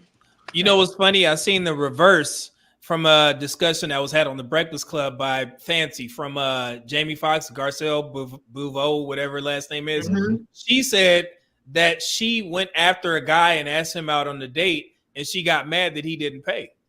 That's and crazy. They were like, well, you asked him out. Yeah. Right. And she's like, what? But yeah, so that's funny. So both ways. She's like, yeah, if a man, if he asks me out on a date, he should pay. If I ask him out on a date, he should pay. It's like, he wasn't trying to pursue you, so why would he? Like, why invest in something you don't want? Why am I paying for something that I'm not gonna get a return on? What do you mean? Because like I've said before, and I'll say it again, every date I take a woman on is an investment in the bank of cheek clapping, and at some point I'm gonna want to withdraw. So why am I gonna keep paying for something that I'm not getting a return on? I'm not getting a return on this investment. Okay, but what are you going out for? Are you taking her out exclusively so you can get the cheeks and it could be a cheek thing, or is this going to be okay? Yes. But see, and then after I'll see who she really is. It's called post-nut clarity. I'll see who she is after that. But yeah, I don't see for who you are. Listen, does she know this before the date? Oh, good. It don't matter. If she listens to this podcast, she is. But listen, here's the thing, though. If I'm taking you out, and I think Ash said it, she's like, well, as we go out more, I may get to like you. So that mean you don't like me from Jump Street? No. I don't know New York Times put an article in the newspaper talking about how women go on dates for free food. Listen, I am not your sponsor. I only sponsored a kid in Africa one time. So what I'm saying to you is, if I'm not getting a return on my investment, then it's gonna be 50-50, or we going to Red Lobster, you're gonna pay half yours, I pay half mine. But yeah, nope. But I think women know. I don't know. I think if a woman is going out for free meals, which I think is that is stupid. It's sad. It is sad. That's the word I'm looking for. It's sad. If they're going out on free meals, it's probably because they already know that you're investing for the cheek clapping. Nah. if they know, hey, look, he's probably taking me out, or he is taking me out because he wants the cheeks, I'm gonna go get this free meal and I'm gonna ghost him after, or see how many more free meals I can get before he finds out I'm not giving him nothing. And that's why dudes are never killing. That goes to the point of why men had to put a cap on how many times they take a woman out before they get what they're they've invested all this time. So that's why you hear the conversation about cutting it off at the 3-date minimum. But that does make sense, because there are women out there, according to that New York study, it was about, I think they said 34 to 44% of women go on dates just because of the free food. So men have to take that into consideration when they take women out on dates, and put a cap on how many times they're going to take a woman out before they stop getting the ass out hug. You know what I'm saying? And they got to figure it out. Hey, But wouldn't that go on the man's part as far as vetting her out before he actually spends the money to do that? Because I personally, not saying you can look at someone and tell, but a couple of conversations, especially just getting to know like their mindset, you can kind of tell if this is someone that you want to be interested in the long run to, take care of and to pay bills for them. But I would say that's on the man's part for not vetting her correctly, because to me, those women stand out. You can see them. They are not hiding and they are not ashamed about using a man for free, whatever. They are not ashamed. We had this conversation before. We had this conversation about the vetting process or whatever, and I was trying to educate men on how to get to know a woman prior to the date. You can't meet a woman on Friday, talk to her on Saturday, schedule the date for next Friday, and y'all never talk in between. Right. And then when you get to the date, it's like you're dating a stranger. Exactly. And that's what a lot of guys are doing. They'll meet the girl, secure the date, set the time for a week later, and then they'll give vanilla, text responses. Good morning, beautiful. How you doing? How was your day? Okay. And then you go, and then Friday comes, and you're going on a date with a strange woman. So now she's not comfortable with you. She don't know nothing about you. So now she's going to be like, well, I don't know this guy, so I may as well get something free. And that's where the backup plan or the contingency plan of the 3-date rule comes into play. So you should be trying to get to meet that or know that woman prior to the date, to where when you first see her, you're getting a hug and an embrace. Like, oh man, I was looking forward to this or whatever. It's a whole process that I think there is a huge disconnect in these spaces that a lot of men don't feel when they give men relationship and or dating advice, right? Get the number, set the date, and then go talk to her. No, that's not how it works. But let me get to these. As you heard, a lot of them, the drive is for the cheek clapping. It's not really to get to know the person. And I'm just talking about how some people spoke. That's what I'm talking about. So if you're actually for something substantial, then there's a whole different approach to it. And that's what I'm talking about. I'm not entertaining the ones that just want to do the cheek clapping, just wasting people time, getting free meals. I'm not talking about those. And that's why I said when I talk about talking through toxicity, that's what I'm talking about. Right. As in to say, like, it's where your mindset is, what you're disciplined for, how you move, and what you expect out of life. Mm-hmm. I want to clear something up real quick. That's every man, ladies, and I'm gonna be perfectly honest with you. I'm talking about, because you're saying they want more. Every man wants more, but they also want cheeks. From Stephen Urkel to Stefan Urkel, it don't matter. A man don't invest in a woman if he's not trying to have sex with her. So that's going to be a giving, and instead of trying to separate, well, the men that's there for something else and the man that's there for cheeks are two different guys. They're not. They're all the same.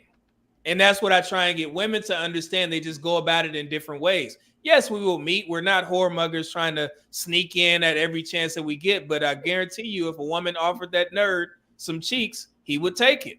But I'm not talking specifically about that. I'm talking about those who, because you remember you hold the gateway for a relationship. So that's what I'm talking about. As in to say, if that's where your mind is, some is not. Especially we have one here. They're not right now. So then don't waste your time doing that. So because we're not saying that we're not saying that he's not going to want to have sex with you. Obviously, off gate, he wants to have sex with you. If you give him the opportunity, he's going to take it. But it's more so of, this girl's attractive and I would have sex with her if I could have the opportunity, but I'm looking for a wife. Can this woman meet my needs? How can she run a household? Who is she really on the inside to her core? What does she have to offer? What can she value, or what type of value can she bring to a relationship of us coming together? So that's the differences that we're talking about, is a man that's actually going out and dating with intentions of the long run. Of course he wants sex. We're not denying that at all. Yeah, I'm actually be fully transparent. Go ahead, Jess. I'm sorry. Go ahead. No, I was just saying, I was agreeing with her as in to say sex appeal is the whole thing. Yeah. We're not denying that. We're talking about how a lot of men are not purpose driven with when it comes to dating, and some are. So that's who I'm talking to. It's just not about differentiating who I'm talking to, which makes the sense. So typically, and I'm gonna be very transparent. I've never dated marriage minded prior to meeting my wife. Thank you. I was never a guy that went on the dating market and was like, I'm looking for my wife. Never. Most men don't do that. The men that do that, women don't like. because they're in the church typically, right?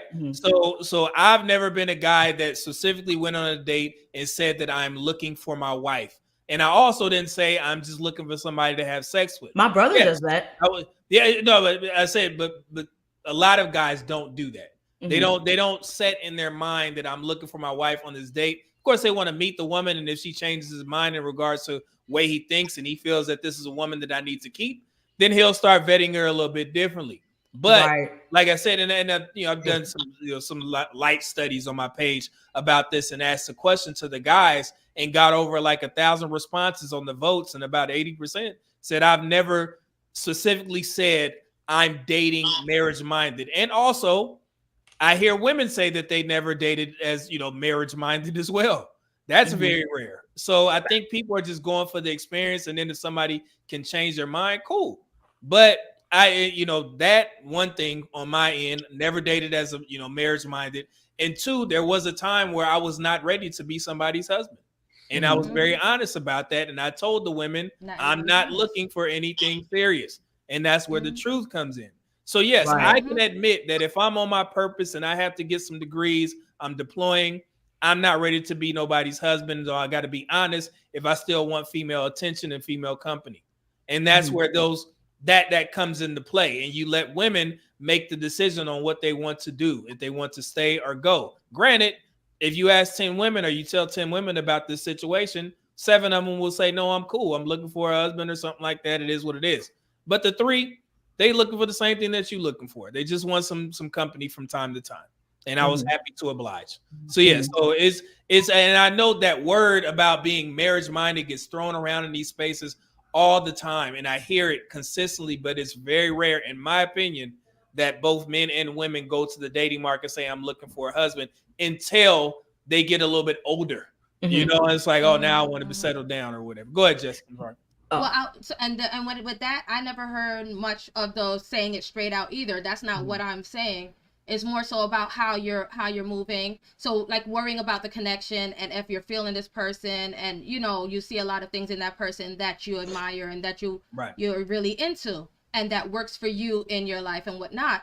But I feel like the dating realm has become so much of just kind of doing things going with the vibe, than actually. No, yeah, I agree. Going with the vibe, yeah. So I think GMT. I'm sorry, I was muted. I'm sorry about that. I'm like wondering why nobody can hear me. But my whole thing is like, yo, fellas, start spending less money on these dates. This way you don't feel as if you are paying some high investment to go out on dates with women. If she really wanted to get to know you, you do not have to take her to Steak 48. Right. True. You know what I'm saying? You could invest a lot lower to really get to see who she is. Yes. And if she don't like it, kick rocks. Another woman will. We're gonna stay here. We're gonna stay here for a little bit because I'm glad you mentioned not paying a lot for dates. I put this clip in here just for research purposes, and it actually helps the conversation. Here we go. Hold, I got you, Chad. One second. Here we go. Over what? $200 on a date? Nah, wrong number. I would never spend over $100 on the first date. Oh, so what's the rationale about the not over $100? I don't know you. But that makes sense. Yeah, I agree. Describe a first date. Man, I mean, the last time I went out on a date, whoo, Jesus. That's why. Probably because I don't spend over $100. I'm sorry. It creeped out. No. I mean, I'm just strategic, brother. You know what I'm saying? I'm a grown man. I don't need to impress you at a nice dinner. Ooh. You know what I'm saying? So for me, I'm going to listen to you while we're talking, while we're on the phone, while we're having a conversation. I take a whole notepad of what you like, favorite flowers, favorite color. And what I'll do is, because let me be real with you, men on this stage, it's easy for me to drop $200 on dinner. Yeah. It's hard for me to be intentional. Ooh. And so I'm going to move with intention. And let's say you like flowers. Well, I'm going to take you to a little flower bed. We're going to turn around and pick your own flowers. That cost me $10. I like it.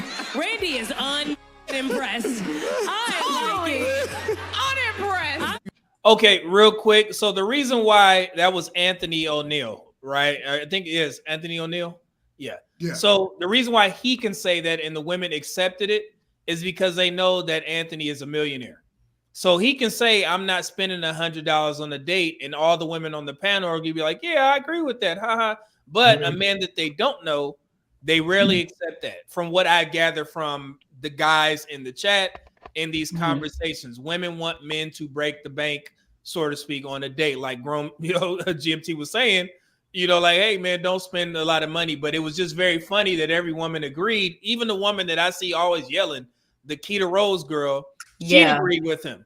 And I'm like, that's kind of wild, because if a man says that he's not spending over $100 and they don't know him, then that would be a red flag. Like the last woman at the end of the video, she was like, I'm not impressed. You know what I'm saying? I wanted to hear what she had to say. But GMT, did you want to expound on that? No, that's exactly how I feel. I mean, there's no point. I get it. Women are going to agree with men with money. So definitely agreeing with him is one thing. But I don't think men should even really care what women agree with when it comes to that. You're the one who holds the access to relationships. So if she really wanted to get to know you, she'll be okay with you spending less money on a date. Now, when the relationship gets serious, the experience is going to matter for the woman.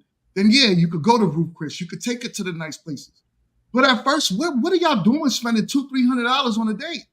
That's not a proper investment, because the likelihood is you're just dating her. She's probably dating other people. Mm-hmm. Yeah, and I'm gonna go to Chill in a second. Anthony, he has a funny story about 4 years ago that he shared. He took, he was about to trying to take a woman out on a date. She knew who he was, and when he suggested like a particular, cheaper restaurant, she got mad at him because he didn't want to spend a lot of money on her. So she took the social media and aired him out. And he actually responded under her comments like, you damn right. I said that I wouldn't spend this amount of money on you just because you think I got it. You think I'm supposed to, trick off or something like that. But it was very funny. Chill, go ahead. My bad, brother. No, you good, brother. You good. What I was going to say, I'm speaking to the fellas. Fellas, look, I think a lot of men, who are spending that type of money on dates, these are men who don't know how to vet properly. You need to take this woman to a coffee shop first, man, so you can talk. Yeah. Go get a coffee or something, get a water, a spritzer or something. No appetizer, no nothing. All right, and you need to talk. You need to sit there and ask so many open-ended questions so you can get to know this individual. You need to ask her where's she from? Did she move around a lot? You know what I'm saying? What's your favorite sport team? You need to know these things because sports is, look, fellas. Like I said, man, you got to do the rundown. You got to check her paperwork before you start spending money on her, man. Damn. You're right, Chill. You have to. Yep. Hey, wait, hold on. This. All right, can I say something? Oh yeah, I'm sorry, Ash. Let me read this one real quick. Air Force Rig $5 super chat said, "I'm so chill," and MRT's comments about passport bros have the chat a little irritated. What comments? Well, I know what comment. It was in the back of my head, and I saw that question a long time ago. Me too. A while ago, and I remembered it. So I'm not talking bad. I wasn't speaking negatively about, passport bros. But what I do know, because there's a couple of passport bros that I know. You know what I'm saying? I mean, dudes who make decent money, but I got to be honest, they're squares. And then they went to another country as squares with money, and then they got the tables right. So when did y'all have this conversation? He had mentioned it earlier about something somebody said, and he was saying that the passport bros are figuring this out as well. It was something just we had skimmed over it, and I said I'm glad that they are chill, and so they must be right. They must Now, in conjunction with that, there are some passport bros who have, they got married. There's quite a few brothers who got married, but we can't sit up there and call it a success yet because that marriage has to stand the test of times, and we all know the divorce rates is pretty high. No matter what, I mean, come on, man. If you got divorced over here and you didn't learn your lesson, you're gonna go over there and snag a wife, and things tend to happen over and over. But that's all I'm saying. All right. All right. Yeah, I know. All right. Hopefully that clarified for Air Force Rig. Ash, my bad. It's on you. Yeah. So about these expensive dates, first dates. I think one, like, men have to like do some like self-reflection and think about the person that they're dealing with, because if a woman's requiring you to spend an arm and a leg, it's a big chance that she don't really like you. Like, she's just literally there to eat a good meal or whatever, right? But the guy needs, like, a woman, at least, and I can't speak to for every woman, but like for me specifically, I can't entertain someone I don't like. Like, I will leave a date halfway through if I'm not feeling somebody, because I'm not gonna waste my time. I'll be polite about it, but you know when someone don't like you, right? You know? So a lot of I understand guys be complaining, but like some of that is on y'all. Like, it's y'all's fault for even being with that girl. You know she don't like you. She don't text you back. Like, she not talking to you. She just showed up for the date, and she even being drawn a date. Like, she's not into you. You just, a lot of time men use their pockets to get the cheeks. I was just about to go ahead, Ash. I was just about to, and that's what you get. That's honestly what you get. Yeah. Because you was leading with that second head down there, and it did not go over as planned. Yeah, and I think this is why these spaces are important, so we can kind of stop men from going down that path, or actually vetting these women in a proper way. And real quick, and guys, they you know, the way that I explain how I used to date, I'm very good at the in between time, from when I meet to when we have the date, talking until we get to the date, knowing, you know, getting to know you. That was where I shine. So when it was time for us to pick a, you know, actual restaurant, I would let her pick, because I don't, you know what I'm saying? Because I knew that she wasn't trying to get over on me, and she liked me, and she's gonna be mindful of how much she gonna spend on that dang date, and she gonna look and be like, oh, I always wanted to go here, and I look at the price and it's rather reasonable because you're not trying to get over me, and it always worked for me. But that's counterintuitive to what a lot of men are taught. They say, hey, you supposed to be the man, you pick the date because she gonna try and spend, you know, pick something crazy. But that was kind of my test to see if she was trying to use me or not. Pick the date and see what it is. I never had any issues on that. So Jess, it's on you. Sorry. Okay, so real quick, and that's what I wanted to kind of go back to, because you said that earlier, as in that in between time. That's actually where it shows the interest and everything before you even go on a date, and that is a very important time. So I like that you actually suggested that. I also liked in the video where the guy said, and you know, I didn't even know about he had money and all that stuff. I didn't know all of that. So but what I liked was with the conversation, he found out that she liked flowers, and he took her to a flower shop. You know, those are the kind of things that show that bonding, that listening, that, you know, like actually quality time that, you know, moves somewhere, rather than, you know, just going to the date, spending money and all that other stuff. I think if it's someone who is really about quality, you can tell. Yes. You can tell. And I feel like we have to be more aware of that, and more like just look out for that with anyone. I want to jump in real quick. I'm sorry. I want to address the fellas in the comment, because, you know,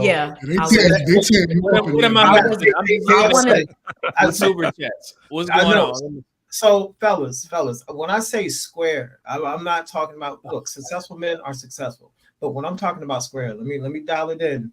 I'm talking about men who lack that dominance. You know what I'm saying? Men who tend to make a lot of compromises. You know what I'm saying? I didn't want to say simp, but, you know, because everybody hear it all the time, but it's the same thing as a square. You know what I'm saying? And women, they shit test these guys all the time. You can be successful as you want. I'm not knocking that. And I rock with passport bros. I like for men to have options just like women do. Going to different countries and experiencing and exploring. I support it. But if you a man who, you know, you make compromises, that's a telltale sign to women, man. There's two things that they know. They know that they can get a baby from you easily, and they know they can get a ring from you easily. And it's not a good look. You know, that is what I mean by a square. Not calling you, you know, yeah, that's a square, Leon. Damn, that's my name too. That is a square, sir. If you are compromises and you ain't the dominant one in that relationship, man. Listen, if something happens, let's just say you one of them dudes, man, something happened in the household or whatever, there's a hole in the roof, and then you look at your woman, even though you're the breadwoman, you look at her like, damn, baby, what we gonna do? Yeah, buddy, that thing gonna drive like a Sahara desert, man. Just like that. Ew. Let me get to these. I'm gonna burn through these super chats real quick.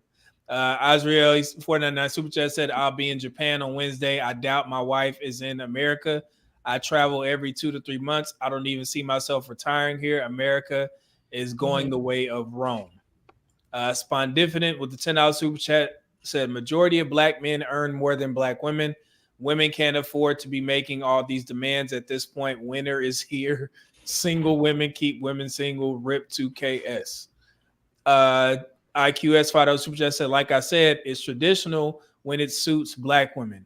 Then it's modern also when it suits black women. This is why 54% of black men choose to not play the rat race. 54% of black men have never fathered a child. So, Azriel again, $4.99 Super Chat said, when black people say men need to pay 100%, do we ever consider how and who is going to save for retirement? Currently, you need around 2.5 million to retire. And I think this is why we are having these conversations. We got to consider these things. So that's good input. Team Peterson, what's going on, good brother? Member for a month, medium man deserves respect. 5834. USAF black men earned it. Thank you, brother, and thank you for the membership. Appreciate it. Tristan Smith, $9.99 Super Chat said, I'll take my $145K salary and adopt 3 dogs before I let a gap filler live in my house. Tristan don't want to. All right. IQS $10 Super Chat said, Media Man, I know you did it a while ago, but can you pull the analytics for the salary average of the subs on your channel? I bet the men subscribed to you average over 80,000 a year. That's above it. Yeah, and I mentioned that before we started the live stream. You know, most of the guys that do recurring consults, these brothers make a lot of money. You know, and then, you know, of course, you can't really, you know, gauge that based off of like subscribers and stuff like that. But based off of what I've seen, it's a lot of guys in the chat that make a good amount of money. And I'll be perfectly honest with you guys. Most of the guys that I talk to that have a lot of money, they are traveling. They're not staying in the States. And, you know, and then I know, you know, sometimes, you know, like we talk about the passport bro movement. Yes, you have your bad apples in there all the time. But I would say out of it's got to be about 80 to 100 dudes that I've interviewed. The high earning ones, their plan is to go overseas now. They're not staying. And I noticed that I'm going to have to put some analytics together and look at my notes, but it's very high. Most of the conversations lead towards talking about my experiences from traveling to 50 countries. They asked me, how was it here? How was it there? Because I'm thinking about moving here when I, you know, get everything in order. So that's very interesting from what I seen a shift, you know, with this conversation. I think a lot more black men are trying to move overseas. So high earning black men at that. So let's see here. Supreme Clientele, $10 Super Chat said, how is it that black women as a whole not realize that you are making demands from a position of weakness? You forfeited your leverage when you chose to be out from the covering of your father. Okay. Anybody want to? Well, let me get to the Super Chats. That's good. Yeah, that could go a long way. Leon 008, $10 Super Chat said, I am married. My wife pays half the mortgage and she pays the water bill and her car note. I pay everything else. We had a tornado a few months back, and my deductible was $2.5K, $2,500. She gave $1,000 towards it. Okay. Leon 008, $10 Super Chat again. He says, ladies, you will pay bill or be willing to living based off his income solely. Get over it. What you need, he pays for. What you want, you will pay out of your income. Lower the standard of living or pay. Okay. Tristan Smith again, 99 Super Chat. Damn, not even an appetizer. Oh, he's talking about, I guess, Anthony. And then Tristan Smith, 499 Super Chat said, yeah, these men get finessed and have no one to blame but themselves. Yeah, and I think it's been a lot going on in this Passport Bro community from what I've been listening to offline. I don't know, Professor, if you seen any of this, information or what they're going through. I think they're feuding amongst one another right now. for some. I have not seen it, no, but I'm Yeah, sure Chill has. it's a lot going on, man. You know, because from time to time, I like to peek my head and to see if what's the young Austin Hollerman, see if he's good. You know, because he's a young dude. You know, and you know, I don't really watch much of his content, but maybe once out of the month I'll go over there and see if he's good, just to make sure, you know, he's not in no more trouble. Kind of, I don't know him, never talked to him, but I just thought, like, man, let me see if his brother good. So I listened to a couple of his live streams, and it seems like they're having some issues amongst each other, and they got to work them out. So it's not my place to talk about it, but yeah, I noticed that. So, and I know the chat, they could probably, you know, speak to that. They probably know what the hell is going on. But yeah, it's very tough. But yeah, that passport bro thing is very popular. Contagious. I know we got so much more to go. I'm definitely not gonna keep y'all longer than this, but we're gonna do the next one. What's one of you ladies put in the solidified career? I know somebody asked for that. Should black men expect black women to have a solidified career? That was on somebody's list. Who put that in there? Y'all remember? Who put that? Somebody did. I don't know. But yeah, so let's listen to that one, the career one, real quick. Here we go.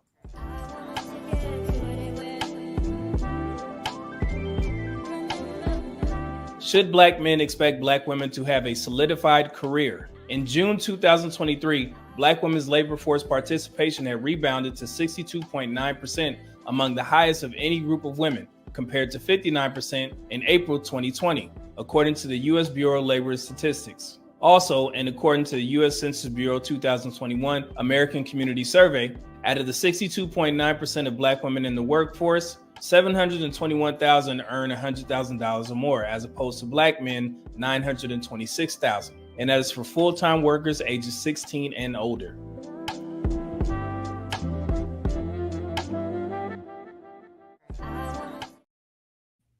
Let me see. All right, my bad, MRT. I'm gonna let you go ahead and give your sign off. So you have to go. Yeah, like I said, I'm gonna let y'all get out of here. We've been going a little bit over 3 hours. We have so much more to get to. And like I said, this was gonna be, I mean, it's very extensive.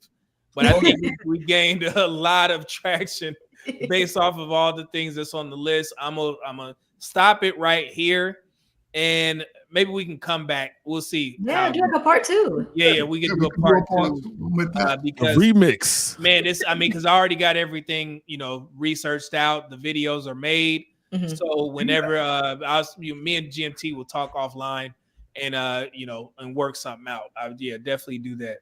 So, but MRT, go ahead and do your sign off. So I'm gonna let everybody get out of here in a second.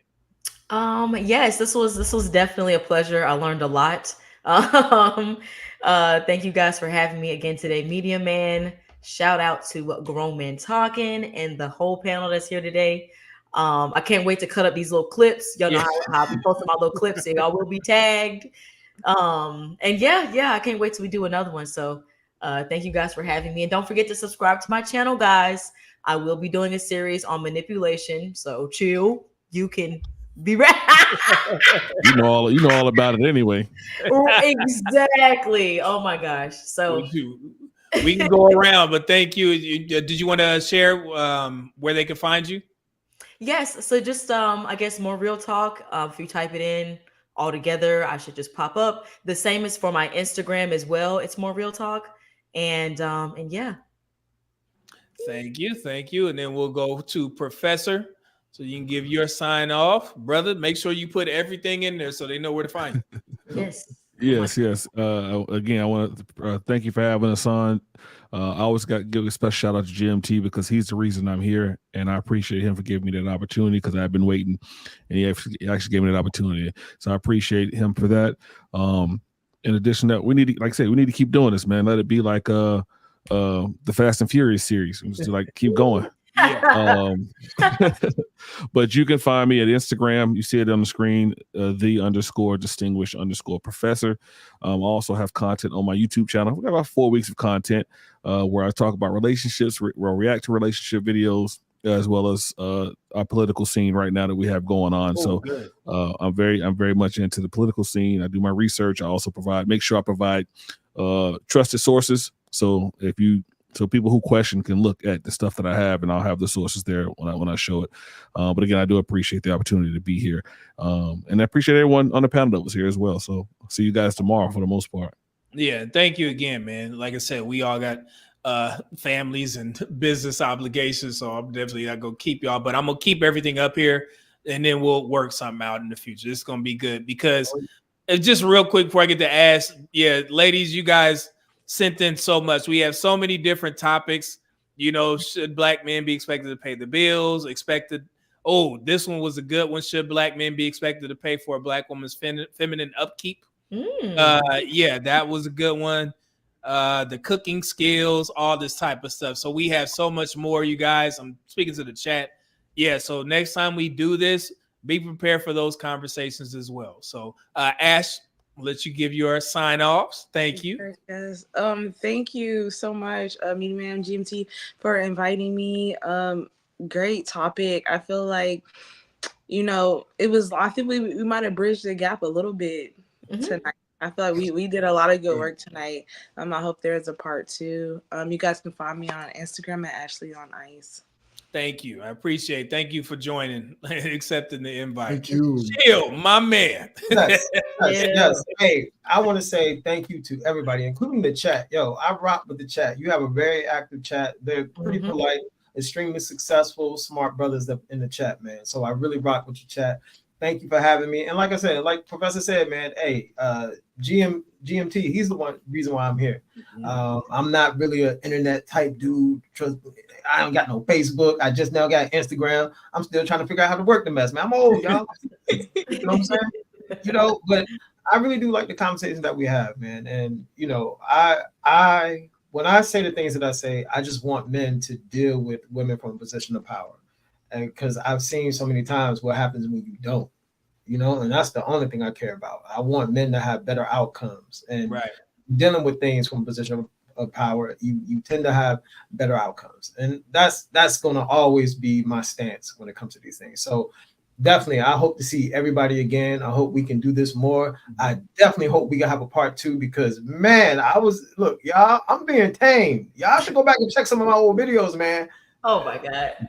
Holy crap. I'm just trying to respect everybody, It's so much more, man. I mean, one of the topics that we definitely got to get back, into the vacation costs.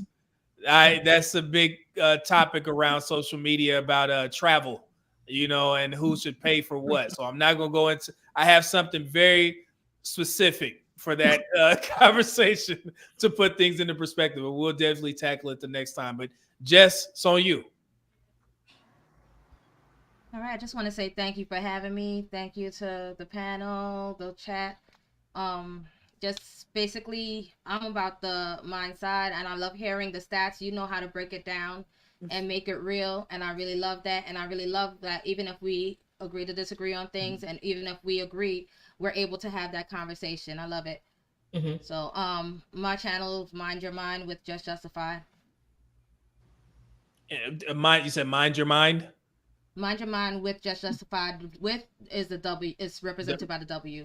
Okay, gotcha. I wanted to make sure because I know hopefully we can get you some more subscribers so you can start going live and eventually everybody. Tackle it. Yeah.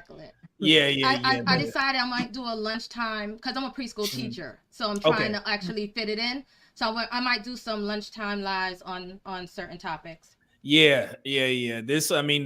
This YouTube space can be very lucrative, guys. I mean, and I'm saying this seriously.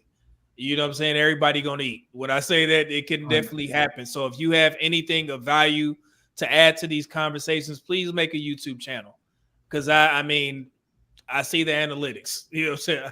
I do very well. So it's definitely good. I know GMT can talk about this even further. But yeah, man, you got it, man. The floor is yours. Man, I just really want to thank you, Media Man, for having my panel on the show. Honestly, it feels like it started to get like my normal Sunday show for a little bit there. Yeah. But still great conversation. Thank you everyone that's on the panel. And also thank you, chat. for being so active, for just getting the conversation brewing. Y'all got Phil mad for a second there. I saw it. He was reading the comments. He's like, hold on, wait. Yeah. But that's what I really want to see, right? I really want to see people having these type of conversations and keeping it real with each other. You know what I'm saying?